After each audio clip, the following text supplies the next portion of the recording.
ಸಿದ್ಧತೆ ಕುರಿತು ಪ್ರಾಯೋಜಿತ ನೇರ ಫೋನ್ ಇನ್ ಕಾರ್ಯಕ್ರಮ. ಬಾನುಲಿ ಶಾಲೆ ಬಾನತರಂಗದ ಶಾಲೆ, ಕಲಿಕೆಯ ಶಾಲೆ ಜ್ಞಾನ ಗಂಗೆಯ ಶಾಲೆ. ಬಾನುಲಿ ಶಾಲೆ ಬಾನತರಂಗದ ಶಾಲೆ, ಕಲಿಕೆಯ ಶಾಲೆ ಜ್ಞಾನ ಗಂಗೆಯ ಶಾಲೆ. ಕಲಿಯೋಣ ಬನ್ನಿ ಗೆಳೆಯರೇ, ತಿಳಿಯೋಣ ಬನ್ನಿ ಗೆಳೆಯರೇ, ಕಲಿಯೋಣ ಬನ್ನಿ ಗೆಳೆಯರೇ, ತಿಳಿಯೋಣ ಬನ್ನಿ ಗೆಳೆಯರೇ. ಎಂಆರ್ಪಿಎಲ್ ಬಾನುಲಿ ಶಾಲೆ ಕಾರ್ಯಕ್ರಮದ ಇಂದಿನ ವಿಷಯ ಗಣಿತ. ಭಾಗವಹಿಸುವವರು ಸರಕಾರಿ ಪ್ರೌಢಶಾಲೆ ನಿಡ್ಲೆ, ಬೆಳ್ತಂಗಡಿ ತಾಲೂಕು ಇಲ್ಲಿನ ಸಹ ಶಿಕ್ಷಕರಾಗಿರುವ ಶರತ್ ಕುಮಾರ್ ಕರ್ಕೇರ ಮತ್ತು ಸರಕಾರಿ ಪ್ರೌಢಶಾಲೆ ಹಳೇಪೇಟೆ ಉಜಿರೆ, ಬೆಳ್ತಂಗಡಿ ತಾಲೂಕು ಇಲ್ಲಿನ ಸಹ ಶಿಕ್ಷಕಿಯಾಗಿರುವ ವೀಣಾ ಶಾನುಭಾಗ್. ಕಾರ್ಯಕ್ರಮವನ್ನು ನಡೆಸಿಕೊಡುವವರು ಲತೀಶ್ ಪಾಲ್ದಾನೆ. ಕರೆ ಮಾಡಬೇಕಾದ ನಮ್ಮ ದೂರವಾಣಿ ಸಂಖ್ಯೆಗಳು 22119999, 22222611 ಮತ್ತು 22236611. STD code 0824. ಕಲಿಯೋಣ ಬನ್ನಿ ಗೆಳೆಯರೇ, ತಿಳಿಯೋಣ ಬನ್ನಿ ಗೆಳೆಯರೇ, ಕಲಿಯೋಣ ಬನ್ನಿ ಗೆಳೆಯರೇ, ತಿಳಿಯೋಣ ಬನ್ನಿ ಗೆಳೆಯರೇ. ಈಗ ನೇರವಾಗಿ ಸ್ಟುಡಿಯೋದತ್ತ. ಕೇಳುಗರೆ, ಎಂಆರ್ಪಿಎಲ್ ಬಾನುಲಿ ಶಾಲೆ ಕಾರ್ಯಕ್ರಮಕ್ಕೆ ತಮಗೆಲ್ಲರಿಗೂ ಕೂಡ ಆತ್ಮೀಯ ಸ್ವಾಗತ. ಇವತ್ತಿನ ವಿಷಯ SSLC ಗಣಿತ. ಕೆಲವರಿಗೆ ಕಷ್ಟ, ಕೆಲವರಿಗೆ ಇಷ್ಟ ಅನ್ನುವಂಥ ವಿಷಯ ಇದು. ಇದರ ಬಗ್ಗೆ, ಈ ಒಂದು ವಿಷಯದ ಬಗ್ಗೆ ವಿದ್ಯಾರ್ಥಿಗಳ ಪ್ರಶ್ನೆಗಳಿಗೆ ಉತ್ತರಿಸೋದಕ್ಕೆ ನಮ್ಮ ಜೊತೆಗಿದ್ದಾರೆ ಸರ್ಕಾರಿ ಪ್ರೌಢಶಾಲೆ ಹಳೇಪೇಟೆ ಉಜಿರೆ ಇಲ್ಲಿನ ವೀಣಾ ಶಾನುಭಾಗ್, ಹಾಗೆಯೇ ಸರ್ಕಾರಿ ಪ್ರೌಢಶಾಲೆ ನಿಡ್ಲೆ ಇಲ್ಲಿನ ಶರತ್ ಕುಮಾರ್ ತುಳುಪುಳೆ. ಇವರು ಇಬ್ಬರಿಗೂ ಕೂಡ ಕಾರ್ಯಕ್ರಮಕ್ಕೆ ಸ್ವಾಗತ. ನಮಸ್ಕಾರ. ನಮಸ್ತೆ ಸರ್. ಸರ್, ಈಗ ಈ ಒಂದು ವಿಷಯ ಏನಿದೆ, ಇವತ್ತಿನ ವಿಷಯ ಗಣಿತ, ಇದರ ಬಗ್ಗೆ ಹೇಳೋದಾದರೆ ಈ ಬಾರಿಯ ಸಿಲೆಬಸ್ ಹೇಗಿದೆ, ಅಂದರೆ ಕಳೆದ ಬಾರಿಗಿಂತ ಏನಾದರೂ ವ್ಯತ್ಯಾಸಗಳಿದೆಯಾ? ಹಾಗೆಯೇ ಬ್ಲೂ ಪ್ರಿಂಟ್ ಬಗ್ಗೆ ಹೇಳೋದಾದರೆ ಏನು ಹೇಳ್ತೀರಾ ಸರ್? ಏನೆಲ್ಲ ವಿಶೇಷಗಳಿದೆ ಸರ್? ಈ ವರ್ಷದ ಗಣಿತ ಪೇಪರನ್ನು ಸ್ವಲ್ಪ ನೋಡೋದಾದರೆ ಪಾಠಗಳು ಅವೇ ಇವೆ, ಬಟ್ ಲಾಸ್ಟ್ ಇಯರ್ ನಮಗೆ ಥೀಮ್ ವೈಸ್ ಮಾರ್ಕ್ಸ್ ಅಲಾಟ್ ಆಗ್ತಿತ್ತು. ಅಂದರೆ ಒಂದು 3-4 ಚಾಪ್ಟರ್ಗಳನ್ನು ಸೇರಿಕೊಂಡು ಥೀಮ್ ಅಂತ ಮಾಡಿ ಅದಕ್ಕೆ ಇಷ್ಟು ಮಾರ್ಕ್ ಅಂತ ಅಲಾಟ್ ಮಾಡ್ತಿದ್ರು. ಬಟ್ ಈ ಸಲ ಚಾಪ್ಟರ್ ವೈಸ್ ಪ್ರತಿ ಪಾಠಕ್ಕೆ ಇಷ್ಟಿಷ್ಟು ಅಂಕಗಳನ್ನು ಅಂತ ನಿಗದಿ ಮಾಡಿದ್ದಾರೆ. ಅದೇ ಬ್ಲೂ ಪ್ರಿಂಟ್ ಈ ಸಲ ಫಾಲೋ ಮಾಡಬೇಕು ಅಂತ ನಮಗೆ ಡಿಪಾರ್ಟ್ಮೆಂಟಿಂದ ಇನ್ಸ್ಟ್ರಕ್ಷನ್ ಕೂಡ ಇದೆ. ಅದರಿಂದ 14 ಪಾಠಗಳಿವೆ. 14 ಪಾಠಗಳಿಗೆ ಇಂತಿಷ್ಟು. ಈಗ ಉದಾಹರಣೆ ವಾಸ್ತವ ಸಂಖ್ಯೆಗಳು ಅಂತ ಒಂದು ಪಾಠ, ಅದಕ್ಕೆ 5 ಮಾರ್ಕ್ ಅಲಾಟ್ ಮಾಡಿದ್ದಾರೆ. ಅದರಲ್ಲಿ 5 ಮಾರ್ಕು, 1 ಮಾರ್ಕ್, 2 ಮಾರ್ಕು, ಹಾಗೆ 1 ಮಾರ್ಕಿನ 1 ಪ್ರಶ್ನೆಯಲ್ಲಿರ್ತದೆ, 2 ಮಾರ್ಕಿನ 2 ಪ್ರಶ್ನೆ ಇರ್ತದೆ, ಹಾಗೆ 5 ಮಾರ್ಕು. ನೆಕ್ಸ್ಟ್ ಬಹುಪದೋಕ್ತಿ ಅಂತ ಇನ್ನೊಂದು ಪಾಠ ಇದೆ. ಅಲ್ಲಿ 1 ಅಂಕದ 2 ಪ್ರಶ್ನೆ, 3 ಅಂಕದ 1 ಪ್ರಶ್ನೆ ಮತ್ತು ಅಷ್ಟೇ 5 ಮಾರ್ಕಿನ ಅಂಕ ಇರ್ತದೆ. ಇದೆಲ್ಲ ನಮ್ಮ ಶಾಲೆಗಳಿಗೆ ಈಗಾಗಲೇ ಟೀಚರ್ಸ್ಗಳಿಗೆ ಸಿಕ್ಕಿರ್ತದೆ. ಇನ್ನೊಂದು 2 ಚರಾಕ್ಷರಗಳು ರೇಖಾತ್ಮಕ ಸಮೀಕರಣ, ತುಂಬ ಇಂಪಾರ್ಟೆಂಟ್ ಪಾಠ. 8 ಮಾರ್ಕಿಗೆ 8 ಮಾರ್ಕನ್ನು ಮಕ್ಕಳು ಪಡೆಯುವಂಥ ಒಂದು ಪಾಠ. 1 ಅಂಕದ 2 ಪ್ರಶ್ನೆಗಳಿರ್ತವೆ, 2 ಅಂಕದ 1 ಪ್ರಶ್ನೆ, 4 ಅಂಕದ 1 ಗ್ರಾಫ್. ಅದು ಸಾಮಾನ್ಯ ಸುಲಭ, ಮತ್ತು ಅದನ್ನು ನಾವು ಹೇಳ್ತೇವೆ ಅದನ್ನು. ಮತ್ತು ವರ್ಗ ಸಮೀಕರಣ ಪಾಠ, ಇಲ್ಲಿ 6 ಅಂಕದ ಪ್ರಶ್ನೆ ನಿಗದಿ ಮಾಡಿದ್ದಾರೆ. 1 ಅಂಕದ 1 ಪ್ರಶ್ನೆ, 2 ಅಂಕದ 1 ಪ್ರಶ್ನೆ, 3 ಅಂಕದ 1 ಪ್ರಶ್ನೆ. ನೆಕ್ಸ್ಟ್ ಸಮಾಂತರ ಶ್ರೇಣಿ, ಅರಿಥಮೆಟಿಕ್ ಪ್ರೋಗ್ರೆಷನ್ ಅಂತ, ಅಲ್ಲಿ 1 ಅಂಕದ 2 ಪ್ರಶ್ನೆ, 2 ಅಂಕದ 1 ಪ್ರಶ್ನೆ ಮತ್ತು 4 ಅಂಕದ 1 ಪ್ರಶ್ನೆ, ಹಾಗೆ 8 ಮಾರ್ಕ್ ಅದಕ್ಕೆ ಅಲಾಟ್ ಮಾಡಿದ್ದಾರೆ. ಆಮೇಲೆ ಇನ್ನೊಂದು ಪಾಠ ತ್ರಿಭುಜಗಳು, ಟ್ರಿಯಾಂಗಲ್ಸ್, 1 ಅಂಕದ 2 ಪ್ರಶ್ನೆ, 3 ಅಂಕದ 1 ಪ್ರಶ್ನೆ ಮತ್ತು 4 ಅಂಕದ 1 ಪ್ರಶ್ನೆ, ಹೀಗೆ 9 ಮಾರ್ಕ್ ಅದು ತ್ರಿಭುಜ. ಅಲ್ಲಿಯೂ ಒಂದು ಪ್ರಮೇಯ ಬರ್ತದೆ, ಅದು ಮಕ್ಕಳು ಸಾಮಾನ್ಯ ಮಾಡಲೇಬೇಕಾದಂಥದ್ದು. ಆಮೇಲೆ ಸರ್ಕಲ್ಸ್, ವೃತ್ತಗಳು ಅಂತ ಒಂದು ಪಾಠ ಇದೆ. ಅದರಲ್ಲಿ 3 ಮಾರ್ಕಿನ 1 ಪ್ರಶ್ನೆ ಪ್ರಮೇಯ ಬಂದೇ ಬರ್ತದೆ. ಆಮೇಲೆ 2 ಮಾರ್ಕಿನ 1 ಪ್ರಶ್ನೆ, ಹಾಗೆ 5 ಮಾರ್ಕ್ ಅದಕ್ಕೆ ಅಲಾಟ್ ಮಾಡಿದ್ದಾರೆ. ಇನ್ನೊಂದು ನಿರ್ದೇಶಾಂಕ ರೇಖಾ ಗಣಿತ, ಕೋಆರ್ಡಿನೇಟ್ ಜಾಮೆಟ್ರಿ ಅಂತ, 1 ಮಾರ್ಕಿದ್ದು 1 ಕ್ವಶನು, 2 ಮಾರ್ಕಿದ್ದು 1 ಕ್ವಶನು, 3 ಮಾರ್ಕಿದ್ದು 1 ಕ್ವಶನ್, ಹಾಗೆ 6 ಮಾರ್ಕ್ ಅದಕ್ಕೆ ಇಟ್ಟಿದ್ದಾರೆ. ತ್ರಿಕೋನಮಿತಿಯ ಪ್ರಸ್ತಾವನೆ, ಇಂಟ್ರೊಡಕ್ಷನ್ ಟು ಟ್ರಿಗ್ನಾಮೆಟ್ರಿ, ಅಲ್ಲಿಯೂ 6 ಮಾರ್ಕಿನ ಅಲಾಟ್ ಮಾಡಿದ್ದಾರೆ. 1 ಅಂಕದ ಒಂದು ಪ್ರಶ್ನೆ, 2 ಅಂಕದ ಒಂದು ಪ್ರಶ್ನೆ ಮತ್ತು 3 ಅಂಕದ ಒಂದು ಪ್ರಶ್ನೆ, ಈ ರೀತಿ. ಇನ್ನೊಂದು ತ್ರಿಕೋನಮಿತಿ ಅನ್ವಯ, ಸಮ್ ಅಪ್ಲಿಕೇಶನ್ಸ್ ಆಫ್ ಟ್ರಿಗ್ನಾಮೆಟ್ರಿ ಅಂತಿದೆ. ಅದು ಒಂದೇ ಪ್ರಶ್ನೆ 4 ಮಾರ್ಕಿಗೆ ಸೆಟ್ ಮಾಡಿದ್ದಾರೆ. ಅದರಲ್ಲಿ 1 ಮಾರ್ಕಿದ್ದು ಬರ್ತದೆ ಅಂತಿಲ್ಲ, 4 ಮಾರ್ಕಿಗೆ ಮಕ್ಕಳು ಸೆಟ್ ಆಗಬೇಕಾಗ್ತದೆ. ಇನ್ನೊಂದು ಸರ್ಫೇಸ್ ಏರಿಯಾ ಆ್ಯಂಡ್ ವಾಲ್ಯೂಮ್ಸ್, ಮೇಲ್ಮೈ ವಿಸ್ತೀರ್ಣ ಮತ್ತು ಘನಫಲ ಅಂತ. 1 ಮಾರ್ಕಿನ 2 ಪ್ರಶ್ನೆ ಇರ್ತದೆ. ಒಂದು ಸಾಮಾನ್ಯ ಸೂತ್ರವನ್ನು ಕೇಳ್ತಾರೆ, ಅದರಿಂದ ಸೂತ್ರಗಳನ್ನು ಕಲ್ತರೆ ಅಲ್ಲಿ ಮಾರ್ಕ್ಸ್ ಸಿಗ್ಬೋದು. ಮತ್ತೊಂದು 5 ಮಾರ್ಕಿನ ಒಂದು ಪ್ರಶ್ನೆ ಇದೆ, ಅದನ್ನು ಈ ಚಾಪ್ಟರ್ಗೆ ಫಿಕ್ಸ್ ಮಾಡಿದ್ದಾರೆ. ಈ ಸಲ ವಿಶೇಷ ಅಂದರೆ 5 ಮಾರ್ಕಿಗೆ ಒಂದು 6 ಕ್ವಶನ್ ಇದೆ. ಅದೇ ಒಂದು ಪ್ರಶ್ನೆ ಇದ್ದರೂ ಅದಕ್ಕೆ 2 ಪ್ರಶ್ನೆಗಳು ಬರ್ತವೆ ಅದೇ ಚಾಪ್ಟರಿಂದ. ಮಗು ಬೇಕಾದನ್ನು ಉತ್ತರಿಸಬಹುದು ಅಂತ. ಇನ್ನೊಂದು ಏರಿಯಾ ರಿಲೇಟೆಡ್ ಟು ಸರ್ಕಲ್ ಅಂತ, ವೃತ್ತಗಳಿಗೆ ಸಂಬಂಧಿಸಿದ ವಿಸ್ತೀರ್ಣ. ಒಂದೇ ಪ್ರಶ್ನೆ 3 ಮಾರ್ಕಿಗೆ ನಿಗದಿ ಮಾಡಿದ್ದಾರೆ.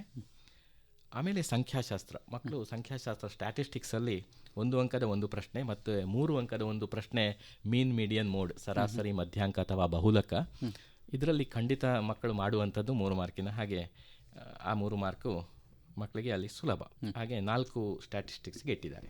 ಕೊನೆಯ ಪಾಠ ಸಂಭವನೀಯತೆ ಅಂತ, 1 ಅಂಕದ ಒಂದು ಪ್ರಶ್ನೆ ಮತ್ತು 3 ಅಂಕದ ಒಂದು ಪ್ರಶ್ನೆ.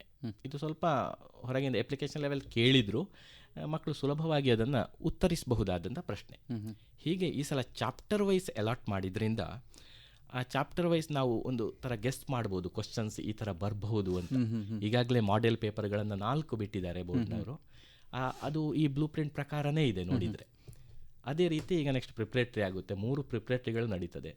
ಈ ಪ್ರಿಪ್ರೇಟ್ರಿಗಳಿಂದ ಒಂದು ಅಂದಾಜು ಮಾಡಿ ನಾವು ಫೈನಲ್ ಎಕ್ಸಾಮಿಗೆ ಖಂಡಿತ ನಾವು ಈ ಥರ ಪ್ರಿಪೇರ್ ಮಾಡಬಹುದು ಅಂತ. ಇನ್ನು ಅಂಕಗಳ ಬಗ್ಗೆ ನಮ್ಮ ಮೇಡಮ್ ತಿಳಿಸ್ಕೊಡ್ತಾರೆ. ಬಾನುಲಿ ಕೇಳುಗರಿಗೆಲ್ಲ ನಮಸ್ಕಾರ. ಈ ದಿನ ರಾಷ್ಟ್ರೀಯ ಗಣಿತ ದಿನ. ಈ ದಿನ ಗಣಿತ ವಿಷಯದಲ್ಲಿ ಈ ರೀತಿಯ ಕೆಲಸ ಮಾಡೋದು ತುಂಬ ಖುಷಿ ಕೊಡ್ತಾ ಇದೆ ಸರ್. ಎಲ್ಲ ಕೇಳುಗರಿಗೂ ರಾಷ್ಟ್ರೀಯ ಗಣಿತ ದಿನದ ಶುಭಾಶಯಗಳು. ಇನ್ನು ಕ್ವಶನ್ ಪೇಪರ್ ಪ್ಯಾಟರ್ನ್ ಬಗ್ಗೆ ಹೇಳೋದು ಅಂತಂದರೆ ಯಾವುದೇ ವಿಶೇಷ ಬದಲಾವಣೆ ಆಗಿಲ್ಲ. ಎಂದಿನಂತೆ ಬಹು ಆಯ್ಕೆಯ ಪ್ರಶ್ನೆ MCQ 8 ಪ್ರಶ್ನೆ ಇರುತ್ತದೆ, 1 ಅಂಕದ್ದು. ಅದೇ ರೀತಿ ಆಬ್ಜೆಕ್ಟಿವ್ ಟೈಪ್ ಕ್ವಶನ್ಸ್ ಅಂದರೆ ಆಯ್ಕೆ ಇಲ್ಲದೆ 1 ಅಂಕದ 8 ಪ್ರಶ್ನೆಗಳಿರ್ತವೆ. 2 ಅಂಕಗಳ 8 ಪ್ರಶ್ನೆ, 3 ಅಂಕಗಳ 9 ಪ್ರಶ್ನೆಗಳಿರ್ತವೆ, 4 ಅಂಕದ 4 ಪ್ರಶ್ನೆಗಳು, ಹಾಗೆ 5 ಅಂಕದ 1 ಪ್ರಶ್ನೆ. ಒಟ್ಟಿಗೆ ಪ್ರಶ್ನೆ ಪತ್ರಿಕೆಯಲ್ಲಿ 38 ಪ್ರಶ್ನೆಗಳಿರ್ತವೆ, 80 ಅಂಕಗಳಿಗಿರ್ತದೆ. ಆದರೆ ಅದರಲ್ಲಿ ಆಂತರಿಕ ಆಯ್ಕೆ, ಇಂಟರ್ನಲ್ ಚಾಯ್ಸ್ ಅಂತ ಇರ್ತದೆ. ಅಂದರೆ ಒಟ್ಟಿಗೆ ಈಗ 10ರಲ್ಲಿ 8 ಪ್ರಶ್ನೆ ಬರಿಬೇಕು ಆ ರೀತಿ ಅಲ್ಲ. ಯಾವುದಾದ್ರೂ ಪ್ರಶ್ನೆಗೆ ಅದೊಂದೇ ಪ್ರಶ್ನೆಗೆ ಆಂತರಿಕ ಆಯ್ಕೆ. ಅಂದರೆ ಈ ಸಲ 5 ಮಾರ್ಕಿನ ಒಂದು ಪ್ರಶ್ನೆಗೆ ಆಂತರಿಕ ಆಯ್ಕೆಯನ್ನು ಕೊಟ್ಟಿದ್ದಾರೆ. ಈ ಹಿಂದಿನ ದಿನಗಳಲ್ಲಿ, ಹಿಂದಿನ ವರ್ಷಗಳಲ್ಲಿ ಆ ರೀತಿ ಆಯ್ಕೆ 5 ಮಾರ್ಕಿನ ಪ್ರಶ್ನೆಗೆ ಇರ್ತಾ ಇರಲಿಲ್ಲ. 5 ಮಾರ್ಕಿನ ಒಂದು ಪ್ರಶ್ನೆಗೆ ಆಂತರಿಕ ಆಯ್ಕೆ ಇದೆ. ಹಾಗೆ 4 ಅಂಕದ 2 ಪ್ರಶ್ನೆಗಳಿಗೆ ಆಂತರಿಕ ಆಯ್ಕೆ ಇದೆ. ಹಾಗೆ 3 ಮಾರ್ಕಿನ 4 ಪ್ರಶ್ನೆಗಳು ಹಾಗೂ 2 ಮಾರ್ಕಿನ 2 ಪ್ರಶ್ನೆಗಳಿಗೆ ಇಂಟರ್ನಲ್ ಚಾಯ್ಸ್ ಇರ್ತದೆ ಸರ್.